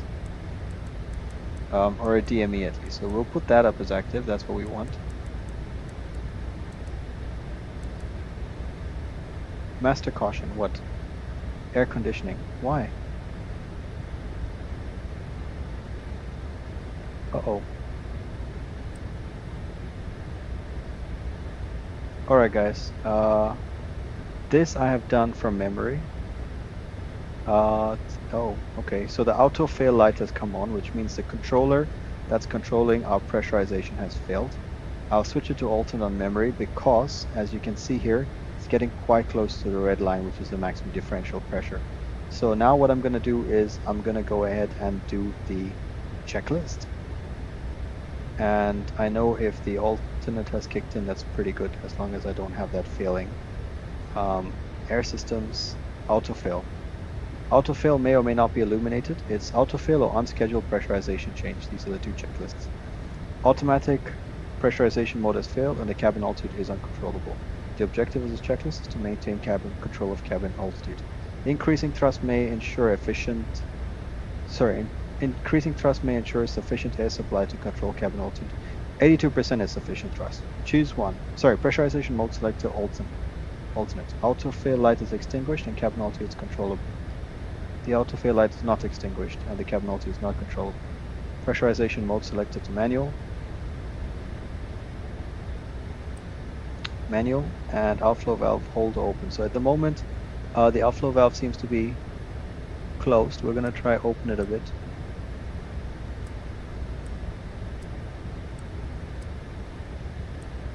Because we want to bring that pressure down. So it's closed too much and it's not letting the pressure out.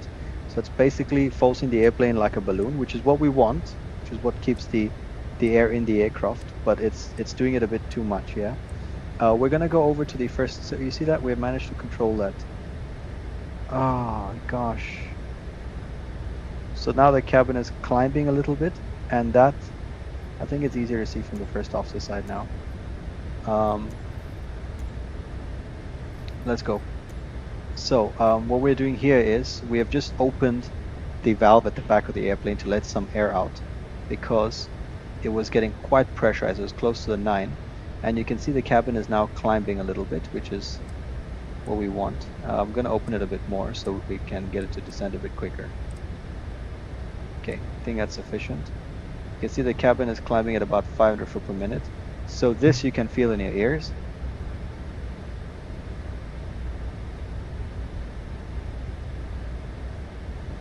You can see the cabin is climbing and the cabin altitude is increasing. We needed to be to 8,000 feet. So that's what happened. So it stayed at 5,000 feet. So the cabin stayed overpressurized, and if it hits the red, it's essentially trying to tell you that the balloon is going to burst, like it's quite tight. So trying to bring it back down. We should have paid additional attention to that, to be honest, when we were messing around with the config here. Okay, so I think the cabin is in fact controllable because we are increasing it at 500 foot per minute, and that is starting to come down slowly. So I'm at the moment I'm pleased that the cabin is controllable. Cabin altitude is controllable. Checklist complete except deferred items. So now this is going to keep our approach very busy into Copenhagen. So I'm going to go ahead back to the pilot position. You see there the autofill light is now was it gone already? I can't remember. But you see, as it comes down past the red on the way down, we are trying to now aim for this small line to go and hit around 6, 7, 8, because that's what the pressurization controller wants, between 300 and 400. So now we've really gone back to ancient flying, right? We really have to be additionally careful with that. Check the non-normal landing distance. Okay, so there's not going to be any problems with landing distances. Pressurization mode. Move outflow valve switch to open or close as needed to control cabin altitude and rate. So we're going to be busy with that. So I need to constantly be playing with the cabin altitude as we descend. So I'm going to wait until we get to 8,000, and then during a descent I'm going to keep it slightly open.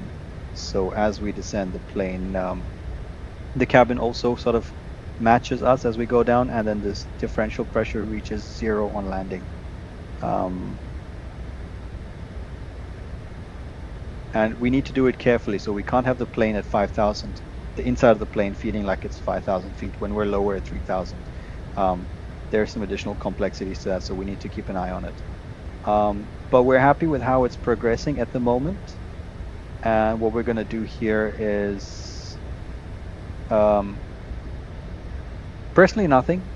You could advise the cabin crew, but I think at this point there might be more questions like, do we need to go on mass and stuff? So unless somebody is technically trained, we're not going to mention this. This seems to be okay. I think they might experience some discomfort. We might get a call saying that there's some discomfort, in which case I'll say, yep, there was an issue with the air conditioning. It's fixed now. And then we're just going to move on from it. I'm going to keep it open just a touch more, so it does about 500 foot per minute. That's the thing, like this is very sensitive. Before the needle even moves in the real airplane, you'll feel it in your ears. So it's super sensitive, especially at cruise altitude. And you'll see now when we descend and this goes, the engines go to idle, all the air that's rushing into the air conditioning system now just is gone. And then you'll see that arrow point down. Very ancient, having to look at all these different dials to see what the picture is. The Airbus 320 and stuff, they just deliver the information in front of you, and they're a little bit easier. You can see now that it's coming down below the yellow. We could do this a lot quicker, but we're also trying to kind of keep it under the wraps, under control, so all the passengers are safe and they don't feel anything. All right, with that being said, we'll wait for that to get to cabin altitude of 8,000 feet. We've got a few more minutes to make that happen. And I think we can then go ahead and I can do a sort of approach brief, right? So, okay. I haven't finished the checklist, right? There's still things to do in the descent checklist and the approach checklist. But reading ahead, I can tell you, we land unpressurized. So most of the time, the aircraft lands with a little bit of pressure, and when you touch down, it goes like it lets everything out, so that you can then open the doors. What we're going to do is the exact same thing, but we're going to do that at PATS Nolte. So the moment we are at flatten level, somewhere on the downwind maybe, we're just going to open and just depressurize the aircraft. Or maybe even on the glide slope, I think is best, so that way your ears come down with the airplane. So we're going to try to do that, and maybe even a little bit earlier, so we can really try to keep it as comfortable as possible.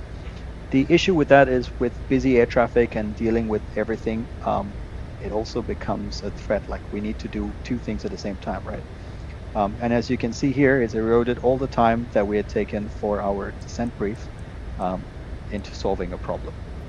So let's run through that a little bit quicker than we normally would, because most of it is potentially set up. So let's bring you back here to Navigraph Sim Brief, and I'll give you a quick rundown. So threats, we talked about our primary threat today being having to manage our workload between the pressurization and the cap and the arrival and the traffic. So point one, we're going to disregard efficiency. Yeah, so we're going to get down if we need to.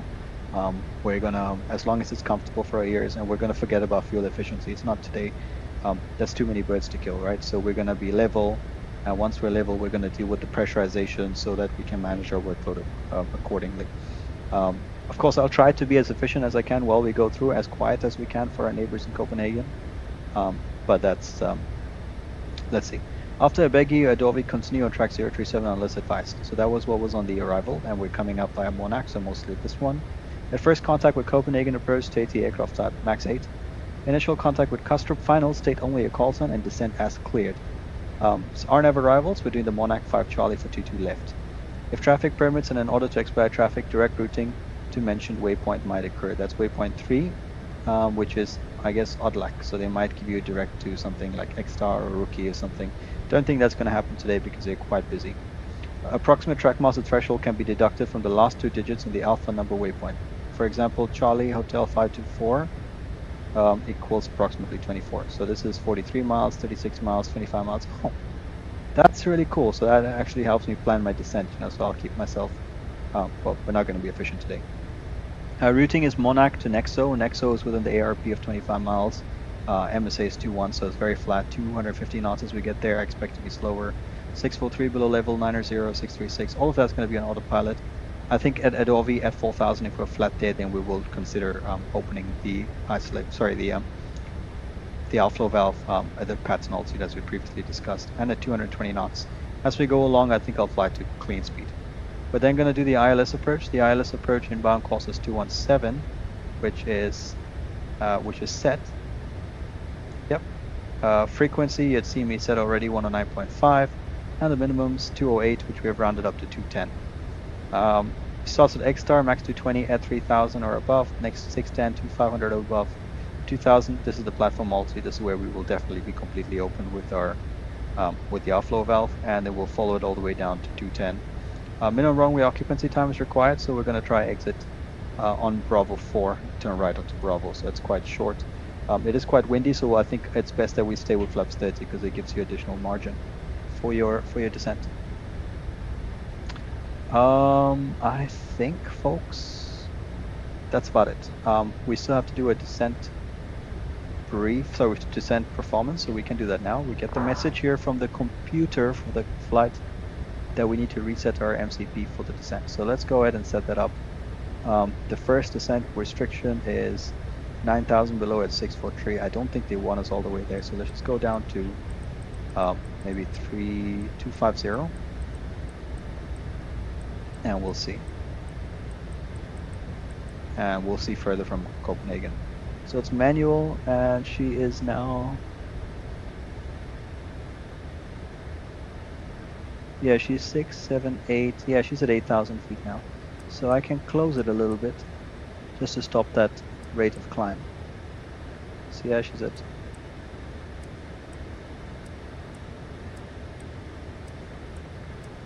You just need to keep flicking it. So flick, and then just see how she performs.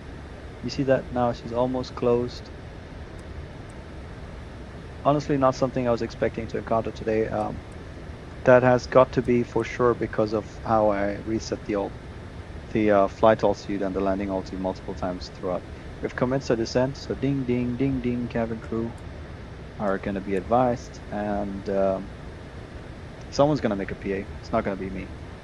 She slowed down to 250 knots already, which I think is okay as we're going into event traffic. Good, so I just wanted to show you also very quickly the landing performance calculator that I use, if I may. I'll bring you back to Navigraph and SingBrief. So this is it, the virtual performance tool. We're getting a call from Copenhagen. He wants to be contacted on 119.555. All right. Sorry, I'll just close that window shortly. I just want to tune this in and say hello before we get scolded. 119.555. And we're going into the depths of it. Copenhagen, hello. Red nose 3641, passing level 322, descending 250. Red nose 3641, Copenhagen control, hello. Jet squawk 0502.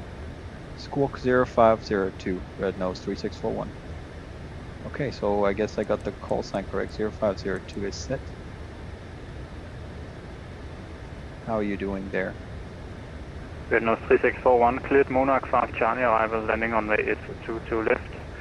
Proceed direct to Nexo, descent flight level 150.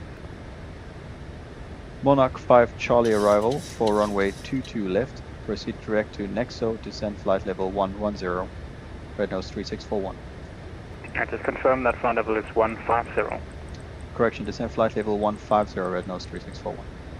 Okay, so 150 flight level. We've been cleared direct to waypoint Nexo, so maybe not as busy as you expected. But that takes away a few track miles from us. So at the end we're expecting now to fly 150 track miles Alpha Copenhagen control, hello. It's about 440 feet. I'm not too fast. Speed window's open. Let's make her do 280-ish. FMC speed VNAV path. Okay, so you've seen here that she's now caught the target path. So I can go ahead and close the speed window again, and with idle thrust, she's gonna... Red nose 3641, stop descent flight level 170. Stop descent flight level 170, red nose 3641. Okay, so it is gonna get a little... Alpha, contact approach, frequency 118. You see that? It went back to 0. It's not supposed to. Anyway, so we need to now induce a descent. So we want to get the cabin to descend a little bit. So we're going to now close that and we'll do... Yeah, I think that's healthy. So she's descending now about 300, 400. Cabin is at 8,000 feet and descending. We need to keep looking at that. Descent flight level 17. I can tell you immediately workload has just gone high. So especially with a single pilot, it's difficult. Personally, if I was doing this and I had a competent FO, I would let the competent FO take care of it. If maybe someone who is new or maybe not quite familiar with the 737 or to that level, you might consider handing over control. So the colleague, even though he has the pressurization on top of his head, I can just sort of lean back and watch while my colleague can do the flying, which I think would be better for me. So let me just bring you back here very quickly to VPT so we can complete a landing performance calculation. So we're going to select a new aircraft. Red nose 3641, speed 280 knots operator on conversion. Speed 280 knots operator, red nose 3641.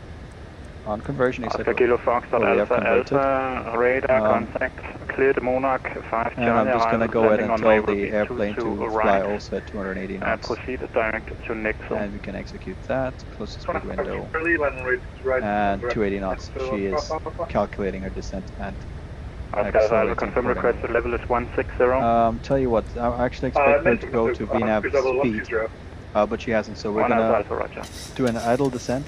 RMB speed until she catches 280. So we got a decent amount to decelerate. Okay, so back to VPT so we can get our... it's busy. So back to VPT so we can get our things sorted out. We are flying iFly we have their max 8 with carbon brakes, 27 kd rate. So we are now doing a landing en route. The airport that we are landing at is Ryanair 56 Papa, proceeds direct to Nexo, speed runway in 22 left. 250 knots. 2.5 degrees is standard. It's a dry runway. We can use the winds that are here. It's 180 at 17. 180 at 17 knots. Which gives you 14 head and 10 cross. Copenhagen More than I Kastrup, good evening, expected. Ryanair 5 6 degrees, 1013. Flap config, we talked about doing a flap steady landing. Anti-gas will be off for the flight. All non-normal checklists. Copenhagen, radar Well, nothing that affects our performance is now.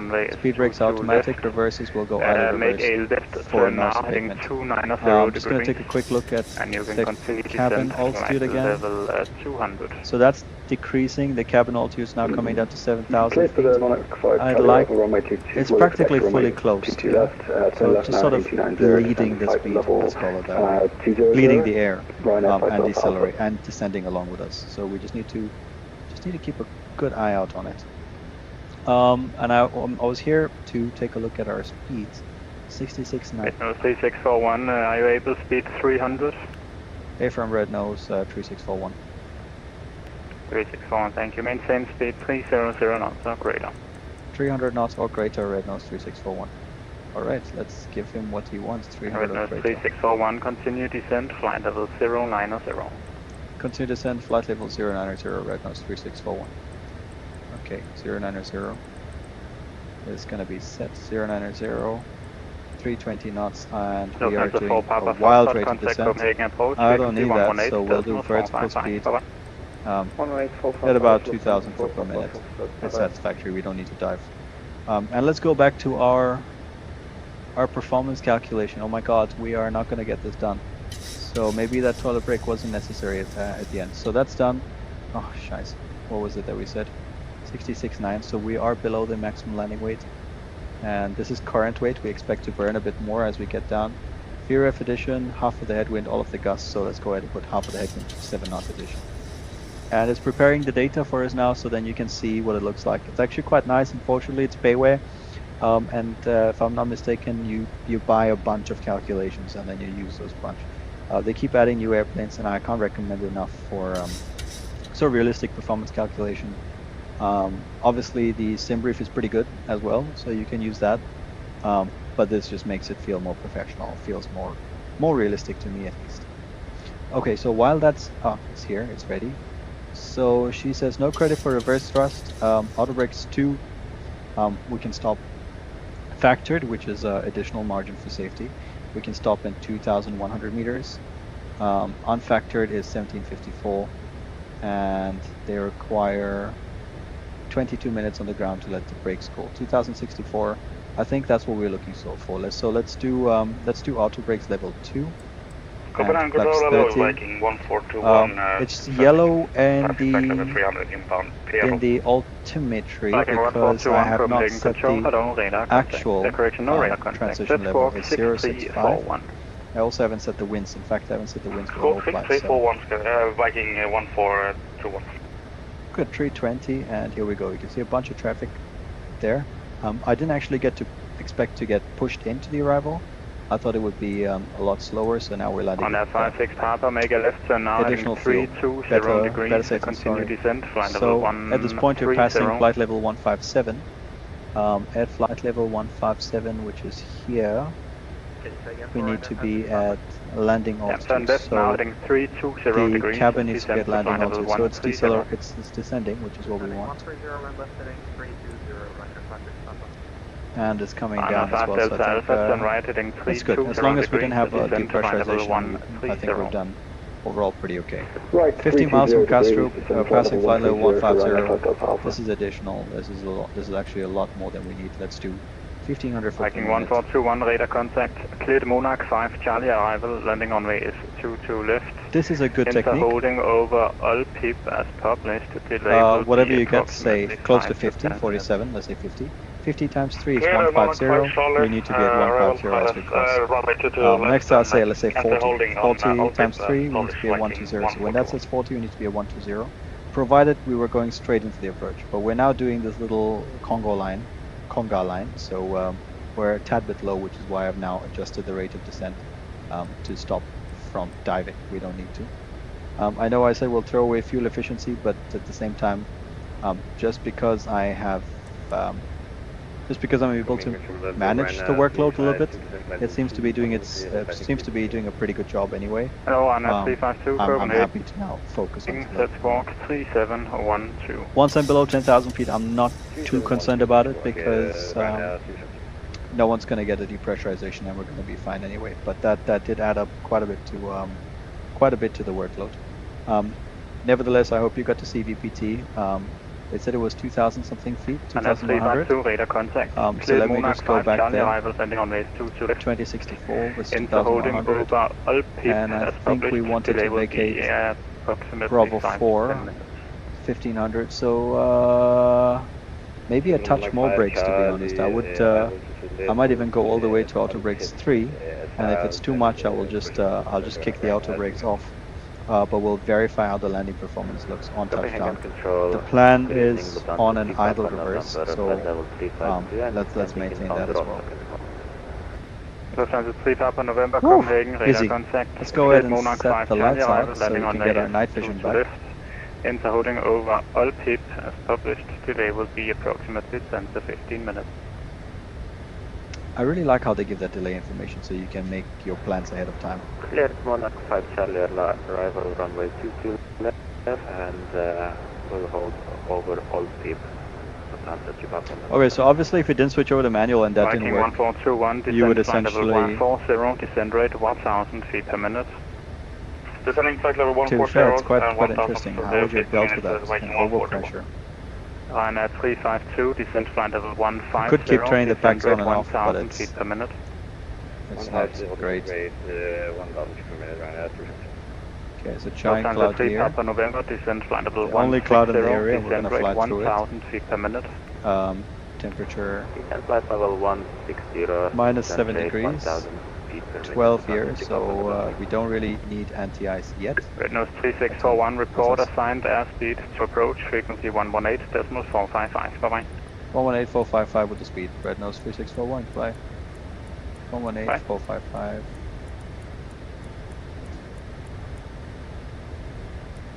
Maybe I was a bit too eager on the mic there. Came back and said bye again. 118.455. Alright, let's see. Listen to Papa Foxtrot, contact final now, 120.205. Let's get the logo lights on. 120.205. Belts on. Let's get these lights on. Take a look at the press, it's working well. Okay. Copenhagen Red Nose 3641, passing level 106 for 900, speed 310 or greater. Radar 3641, final Christian approach load identified. Information echoes current, expect the ILS approach runway 22 left via radar vectoring. Radar vector is ILS 22 left, we'll check echo, Red Nose 3641. Okay, I could say we have echo, but I don't remember what we have. Let's go find out what information we had. Or let's go grab echo, hey, better. So echo, runway in use 22, right, that's for departure, 22 left. Runway condition code still 666, transition 65, don't link the star as we said. 180 at 17, so quite windy, altimeter 1013. There's a risk of turbulence, so pretty much the same. 13 degrees, so we don't need anti-ice because it's TAT 13 out there. And let's go ahead and reduce the rate of descent. 500 foot per minute. And let's take a look. Every time I touch, I think the altitudes or the vertical speed, I think I'll take a look here. That's a good technique. So the cabin is still descending, and I think the cabin, the differential pressure is about to hit 0. So all that pressure that the balloon built is now kind of letting go. So that's good news for us. And as soon as it hits close to 0, I'm just gonna open it. Yes, that sound is actually appropriate. The actually does sound like a fart, or that's kind of it. The airplane is just super bloated, and you're trying to help it out. That's a good way to imagine it, I suppose. Alt choir. So let's see. Charlie Hotel 643. 43 is about 43 track miles if you remember from the stall. So we should have been at about 12,000-ish feet. We're at 9,000, which is good. But we have a lot of additional Radar 3641, speed 220 knots, descend 4,000 feet, Copenhagen QNH 1013. Speed 220 knots, descend 4,000 feet, QNH 1013, and we're unable 625 below 5,000. Second? We're unable Charlie Hotel 625 below 5,000 with the speed reduction. Roger, can you make Dolby at 4,000?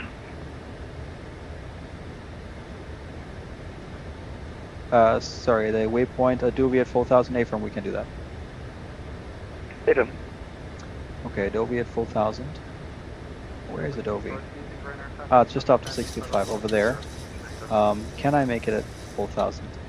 Ryanair 56 Papa, approach is identified. Yes, with some Echo is speed current, brakes. expect the others approach runway 2 to left via radar vectoring. Let's take a look outside. Speed brakes are out, logo lights are out, we have lit up Minakant. I really need to see who that is. I just feel like I've butchered her name multiple times today. I'm half wondering if this is that Øresund bridge, the one that connects Sweden and Denmark. It must be, because I see that rotating tower thing. So this is Malmö then, which is in Sweden. And I think if you follow that bridge, you get to Denmark, Copenhagen. And I believe these two cities kind of function like, what's a nice way to put it? I think they function like one giant metro area. Okay, so here we go.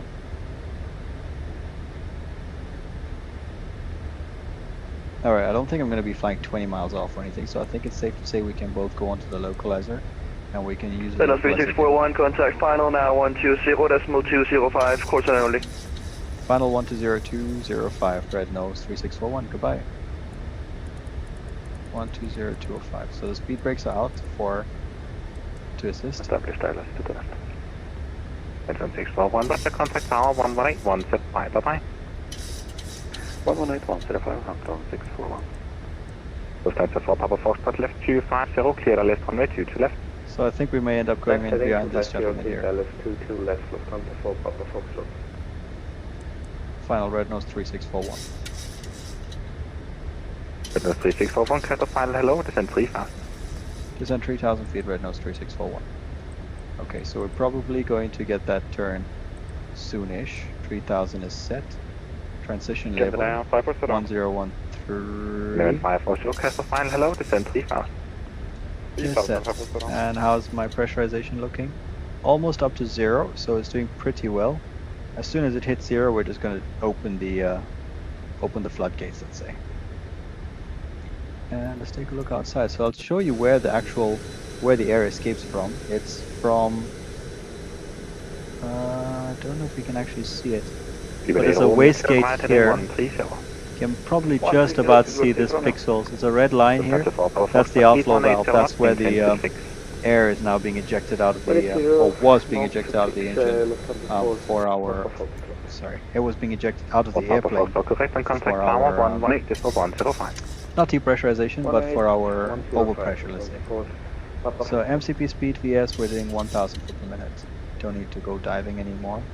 10 miles out, and this gentleman on the left is probably gonna go get his right turn first, and then us. So I think might be even 500 foot per minute now that we can actually speed brakes. So that message came up because the aircraft was putting in engine power with the speed brakes out. So she's like, okay, so what do you want to do? Do you want us to slow down or speed up? So that's why that message came up. Yeah, I'm pretty satisfied with that. We're just now going to go open it all the way. Descending 2,000 feet, clear for the LS to left, silver day from you. And essentially the aircraft is going to... 3641, turn left heading 350. Okay, it says left heading 350, red nose 3641. So heading select left Level 350. level 540, speed 200. 200, Singapore for 350. 1 hello, speed bell 86, Lima Golf, speed 220 knots, setting 36,000.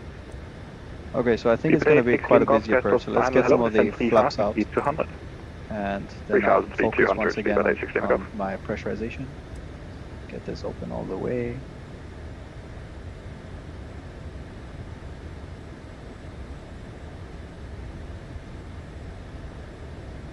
And you can see that is the position of the valve. It's in the full open position. So now the cabin also Redness inside. 3641, turn further left heading 250, descend to 2000 feet, cleared ILS approach runway 22 left. Left heading 250, descend 2,000 feet, cleared. ILS approach 22 left, right now 3641. Okay, heading 540, 250. turn right heading 090. 2000 is coming up. 2000 set, 250 is almost Deep Romeo set. speed 180 knots, maintain till 6. So we're turning left, heading 250 set, 2000 set. We're 14 miles away, 3000 plus 442. We need to be at 42, so we're slightly lower, but that's okay because we have a lot of speed to burn out. Let's extend the final from Charlie Hotel 610, and the final approach course is 217. So there we go. So that's the final approach track, and that's what we're going to follow. Execute that. They like to keep the speed in clearly. Good. So that's sorted out. The cabin is sorted out. Everything's Romeo contact now 118-105. Bye bye. We're clear for the ILS approach. Oscar X-ray Sierra. Oscar X-ray Sierra 217. That's identified. Clear for the approach, and the approach mode is now armed. Forelock. For a second, my mouse stopped working, and I had a minor panic. Enemy 540, turn right heading 180, clear ILS runway 22 Yeah, but I left. think you can see it now a little bit better. You see there? Completely open with the sharp teeth. So that's where the air from the cabin is being let out. So the engines supply the air into the cabin. 1 speed 180 knots, maintain till 6. Speed 180, maintain the 6 miles, red nose 3641. Okay, that's ambitious. We'll do our best. I think nothing that's some flaps and Final tags day is can't going to leave in 2 So Canadian limit for Final flaps hello, 15 is descend 200. So I think let's get the Descend flaps. So that's 3000, so Canadian Warlock 29. runway heading 216 is set. Deep at 86, limit 217, up, turn sorry, right heading 217. 115. There she is. Turn 115, Copenhagen limit Kastrup. Let me get the approach shots Ryanair sorted 56, out Harbour here. turn and left heading 010. I don't think they're going to appreciate this slow deceleration. Let's go ahead and get some flaps out. Windows 3641, contact tower 118, decimal 105. Bye bye. Tower 118105, red nose 3641. Goodbye. 118105 is coming up. 118105 is set. And it's at 180 to 6. 180 is set. Kastrup Tower, red nose 3641. On the localizer, runway 22 left, 8 miles. 3641, Kastrup Tower, continue approach runway 22 left. Go to approach 22 left, red nose 3641. Good evening. Okay, so about 8 miles. Speedbird 8 Tango Delta after crossing, contact apron I think we 11 can 630, afford bye-bye. leaving the gear up for a bit longer. The cabin is now sorted out. You see it's descending. It should actually be level at the rate we are at. So that's Tango Delta after crossing, contact apron 121.630, bye-bye. 121.630, Speedbird 8 Tango Delta, bye-bye. Speedbird 8 Romeo, wind 180 degrees, 17 knots, runway 22 left, clear to land. Let's drop the gear. Clear turn runway Glass 22 looks left, alive. Romeo. Lufthansa 4, Papa And Foxtrot, flaps. welcome to Copenhagen, taxi Bravo, 15. cross runway 30, hold short Zulu. Speed brakes armed. Glass lobe captured 6 miles. And we've complied. Let's go back to 15 speed here. Can you see please the runway? Cross runway 30 and then hold short of Zulu. 30 and hold short on Zulu. So the glass lobe's captured. The missed approach altitude is 3,000. Papa Foxtrot, just to confirm, not hold short on Zulu, hold short of Zulu. 3,000 missed approach Hold altitude short set. of Zulu. 5 miles. Let's go ahead and set the final landing Thank you, flaps. Lufthansa 4, Papa Foxtrot, contact apron Speed 150. 150. Bye-bye. At the moment it's a 15 knot headwind, but let's see. Yep, you can see it's a headwind of 30 knots, crosswind 9. So technically we should be setting the air plus half the headwind, which will be 15. So that's a max. So let's go ahead and set 155. It's 12 knots only. I don't want to go all the way to 15. I feel a bit nervous. So let's just do the last of it. Cabin crew taking seats. Landing checklist engine starts is continuous. Speed brakes are armed. Landing gear is down. Flaps 30 green light. Landing checklist complete. That cabin pressure thing is sorted, so the cabin is now 0. And all we need to do is wait for our final landing clearance. On that front, we are all set up and ready to land. In fact, you know what? Maybe this one we can record the landing. I have not been recording the landings for a Mark while. up to left to left. Record, record. 540, Kastrup Tower, hello, continue Very approach nice. runway 22 left. We possibly have a... Okay, we're still waiting for landing clearance. I'm just going to go ahead and get the lights on, because I do believe that we are going to land, and it's going to be a bit difficult in terms of dexterity to go up there and reach all of that. And we're now going to be looking for exit Bravo 4 through 1,000 feet. I think I'd like to start flying here. Renault 3641, expect late landing clear. Red Nose 3641. Okay, late landing clearance to be expected. And let's disconnect the auto throttle. 500 feet and we're stabilized. Speedbird 8 Romeo, expect vacating. 400. Okay. Roger, we're vacating right now, security Romeo. 300. Check. Okay, we're correcting the glide a little bit. Approaching minimums.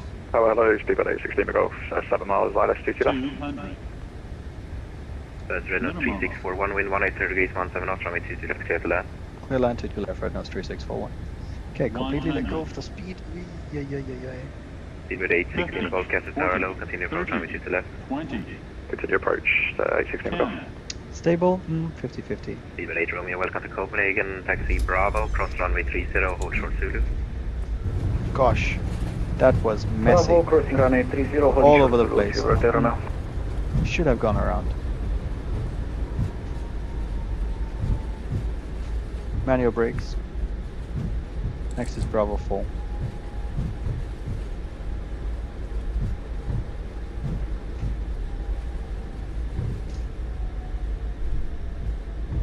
Messy.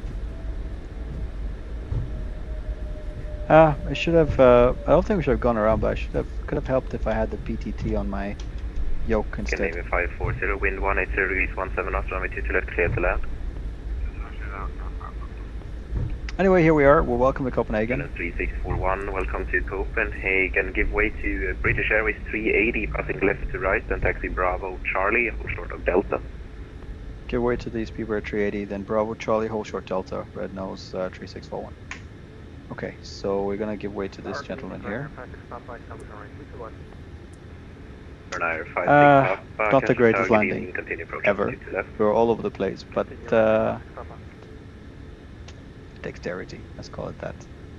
I think at some point we were almost 10 knots above the selected speed, which is I'm gonna call it momentary. Anyway, speed brakes are stalled. Let's wait for the APU a little bit longer. But in terms of energy management, I think that approach is well managed. I think got a little bit difficult with the late landing clearance, but that's okay. IRL, you'd have a second pilot to help you manage all that, which we didn't have today, obviously. So speedbird's gone. Canadian 540, welcome to Copenhagen. Give way to British Airways 380, passing left to right, then taxi Bravo, cross 30, hold short Zulu. Bravo 30, still down, like right. So we're going to take Bravo Charlie Delta, and we'll hold short. Speedbird 86 Lima Golf, wind 180 degrees, 17 knots, runway 22 left, clear to land. Good to land, 22 left, Speedbird 86 Lima Golf. Alright folks, so if you've watched this far, thanks for joining me, of course. You'll see the disappointment on my face that if you watch for about 2 hours, you haven't seen an absolute butter. But this is IRL, I guess. Let's get the flaps up, no icing conditions. Canadian 29 Echo Kastrup Tower, good evening, continue approach runway 22 left. And we're now in Copenhagen, so there's 2 Speedbird A380s here in Copenhagen. I don't see as many A380s as I would have expected, to be honest. At the let's say at the start when fly-by-wire came out with the 380s, they were all the rage, and now I don't see them as often. I don't know where we're going, so Bravo Charlie Delta, I expect that our final turn most likely is going to be a turn onto the left, but it doesn't really matter. We're going to do single engine taxi in. We landed with 3.9, so it's quite a bit more than we had expected. I genuinely anticipated holding for 30 minutes, and it would be a bit worse, especially given the last string where we were flying in Russia, where it was absolute chaos. This is extremely well handled, just a constant flow of pushing metal, and these guys don't even sound stressed at all. Like, really good job. I do wish that speedway had vacated a bit earlier, because that was, you know, super well handled by the air traffic controllers. So here's a threat spot. We're gonna go off to Charlie, which is left. Speedway. Golf, welcome to Copenhagen, taxi Bravo, Charlie, Delta, hold short runway 12. Bravo Charlie Delta, hold short 12, speedbird 86. It's not a curve, there's a turn, so it needs to be at 10 knots to make it. So Bravo, and now we're joining Charlie to Delta to hold short runway 12. I do wish that speedbird had vacated a little bit earlier. That way we could have got that landing clearance early, so I wouldn't have to leave the throttle to the continue taxi Charlie, hold short runway 12. Okay, continue on Charlie, hold short runway 12, red nose 3641. So we're gonna skip Delta, which is where we were initially cleared to go. So Charlie takes us all the way down to those yellow lights. So that little thing messed up, and then I just didn't get my sync back. So we actually got blown quite a way off to the right, if you noticed, and then on the correction a little bit to the left. I think the passengers would appreciate it when they step out and notice how windy it is. We can blame it on the weather. Red nose 3641, contact Tower 119.355, bye bye. Tower 119.355, red nose 3641, goodbye. 119.355, bring her to a stop, and then we'll continue switch Bravo, cross 30, hold short Zulu. Okay, stop right up to the numbers. Continue Bravo, to cross the over lights, runway yeah. number. 30. Continue Bravo. Wait, runway 22 right behind here, reading 9245. Kastrup Tower, hello, red nose 3641 on Charlie, holding short runway 1230.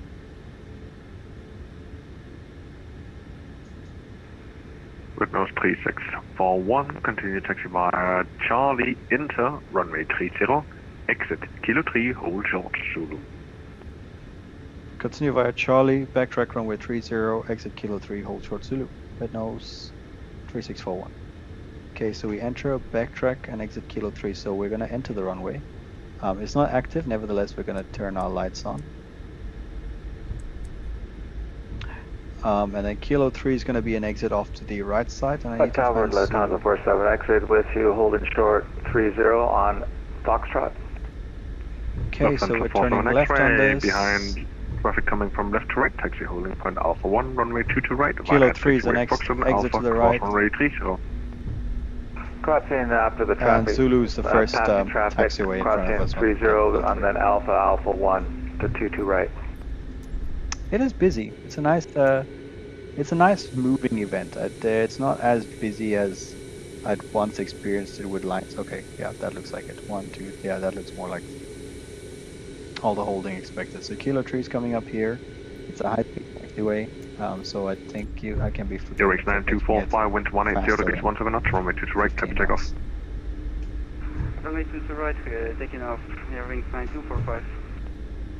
Eurix 9245, departure no delay. We hold short of Zulu for, I guess, this Norwegian. Roger, nearing 9245. Let's kill the lights so we're not blinding everybody. And the strobes can go off as well, because we're coming off the runway to hold short Zulu. And Wizz Air is coming out this way as well, so we'll stop here. And we'll get the lights off. And set the parking brake. Okay, I changed my mind. We're not going to do single engine taxiing because we're going to stop, say goodbye, and then watch that replay, and then we can talk about how it went wrong. There goes Wizz Air. We should soon get our clearance. We're not completely past the whole line, but I think this is. So technically, I think if this part of the taxiway, the double yellows and blacks, once that's below your cockpit, then your nose should be clear. I think that's kind of how it's designed, but then it makes me question about airplanes like the 777 747 X-ray via Alpha 1, line up runway 22 right and wait. We're going to line up line up and wait on 22 right, Alpha 1. Yeah, so these crossings are 3641, contact apron 121, number 630.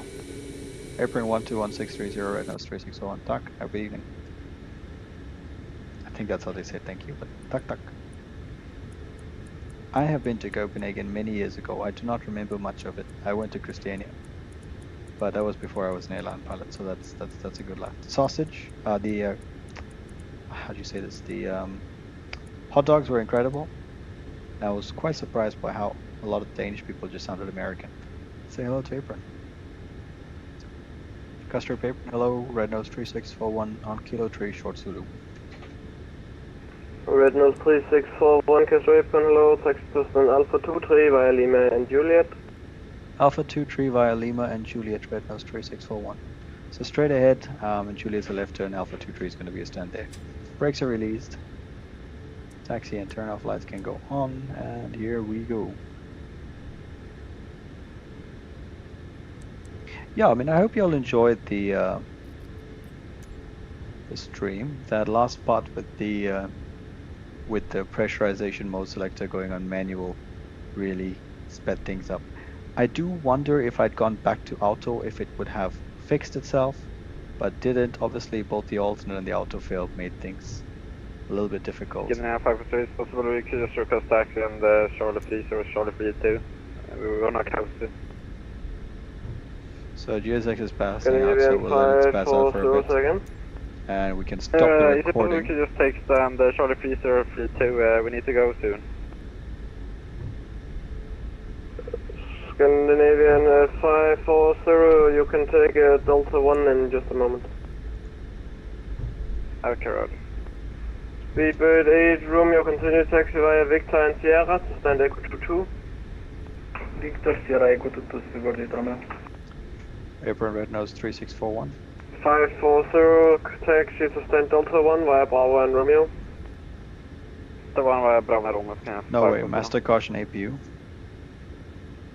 Angelo, Speedbird 86 Lima Golf on Bravo.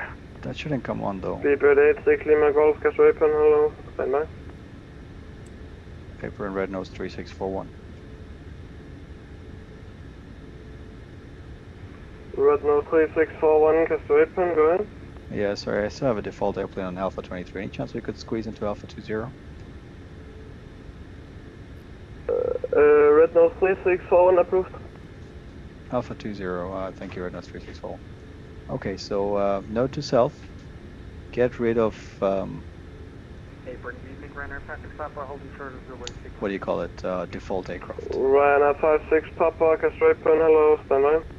Oh shit, is it me Speedbird with the 86 strobes Lima on? No. Golf, taxis to stand So, Charlie 27 taxis via can go Bravo and off. Romeo. We obviously had the APU low oil pressure, maybe Lima Golf. Maybe I didn't finish starting it, but if there's also an APU to deal with, oh gosh, what a long day. This guy Ryanair 56 has his Papa, strobe lights taxis on. to stand Foxtrot 5 via Bravo, Romeo and Whiskey. Turn your strobes off on the apron, my friend. This is the most stressful part of the flight. Apron, good day, Scandinavian 29 Echo. Because when you land, you still got, you can correct, you can blame the wind. Scandinavian But 29 this is Echo, a little Kastrup bit Apron, hello, more stand by. accurate. Let's see. Because this, people in the terminal are watching, everyone's watching. Okay, okay, I'm getting there.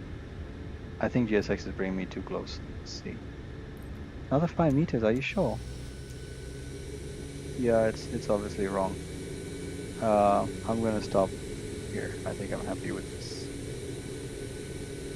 That stop was, oh, maybe she is right. Just got a different stop position in mind for us.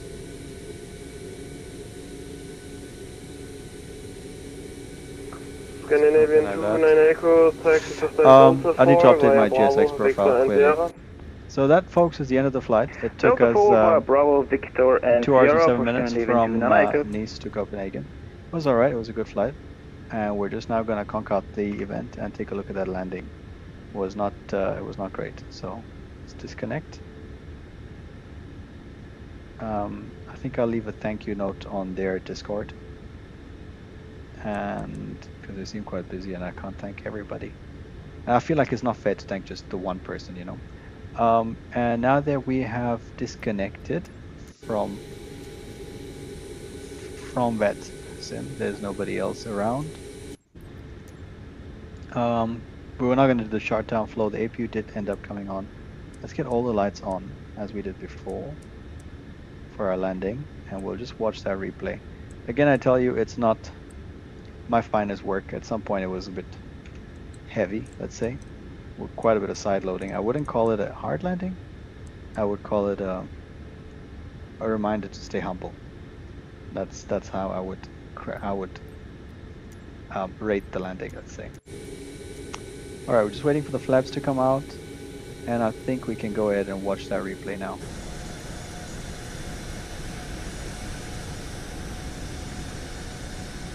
Yeah, that's flashing because at this point we hadn't quite yet put the taxi and turn off lights on. Now, and I think that's why it's flashing, because it's trying to go back to the previous position.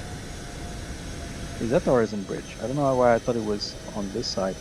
Some windmills. We're entering Copenhagen. You can see the smokestacks there, showing you how windy it is. Already here we have a decent amount of crosswind, and it just completely slipped my mind, especially because I had to go all the way around to fix it. And we were consistently slightly below the glide slope. I don't know if you have noticed that on the... I don't think it was unsafe, but it's not pretty. Quite a bit of crosswind here. In this case, I should have aimed for the left. I just aimed for the center line anyway, and then I just let the wind blow me. You can see that change of power where I move my hand from the thrust to go, say, clear land, and then all of a sudden we're low. Here we go cutting the power, and then we start getting drifted over to the right. The touchdown itself was alright, and then we recover the center line, I think, pretty quickly. But obviously I would have enjoyed the landing a bit better. This exit was unreasonable for me to take. This was at auto brakes level 3 anyway, and we complied with minimum runway occupancy time, and we managed to exit the runway safely and with speed. So the speedbird went all the way there and then made a nice low turn. I think behind an Airbus A380, maybe we could have worked out some additional spacing, but I don't know. Maybe the A380s vacate here anyway. And you can see I keep my speed up for the turn before finally braking, just so we can clear the runway. And then we had to stop. I was genuinely expecting to get that turn done before the Airbus A380, and then we just sort of waited for him. Don't worry about the lights conking out. But folks, I think... okay, hold on. Let me just turn off the landing lights. I think that's what's causing the fuss. Alright. That's it, folks. Do hope you've enjoyed the stream this evening. Hope you liked the landing. Wink, wink. And a big thank you for all the guys out in the Denmark VACC. I had a great time, and I hope you enjoyed. Here we go, spazzing out again. I hope you enjoyed seeing the outflow valve. Maybe it helped a little bit your understanding of the pressurization system on the Boeing 737. I'm curious to see how that would have happened on an Airbus 320, but we leave that for some other time, perhaps with somebody who's actually 320 qualified to join me on stream. I wish you all a pleasant evening, morning, wherever you are, and maybe you catch me on the next one. I don't think there's going to be one tomorrow. I think it's going to be at least a week, because I'm getting some renovations done. Yeah, thanks for joining me. If you're seeing this video later, do leave comments anyway. I tend to read all of them. So thanks again, and we'll see you for the next one. Bye bye.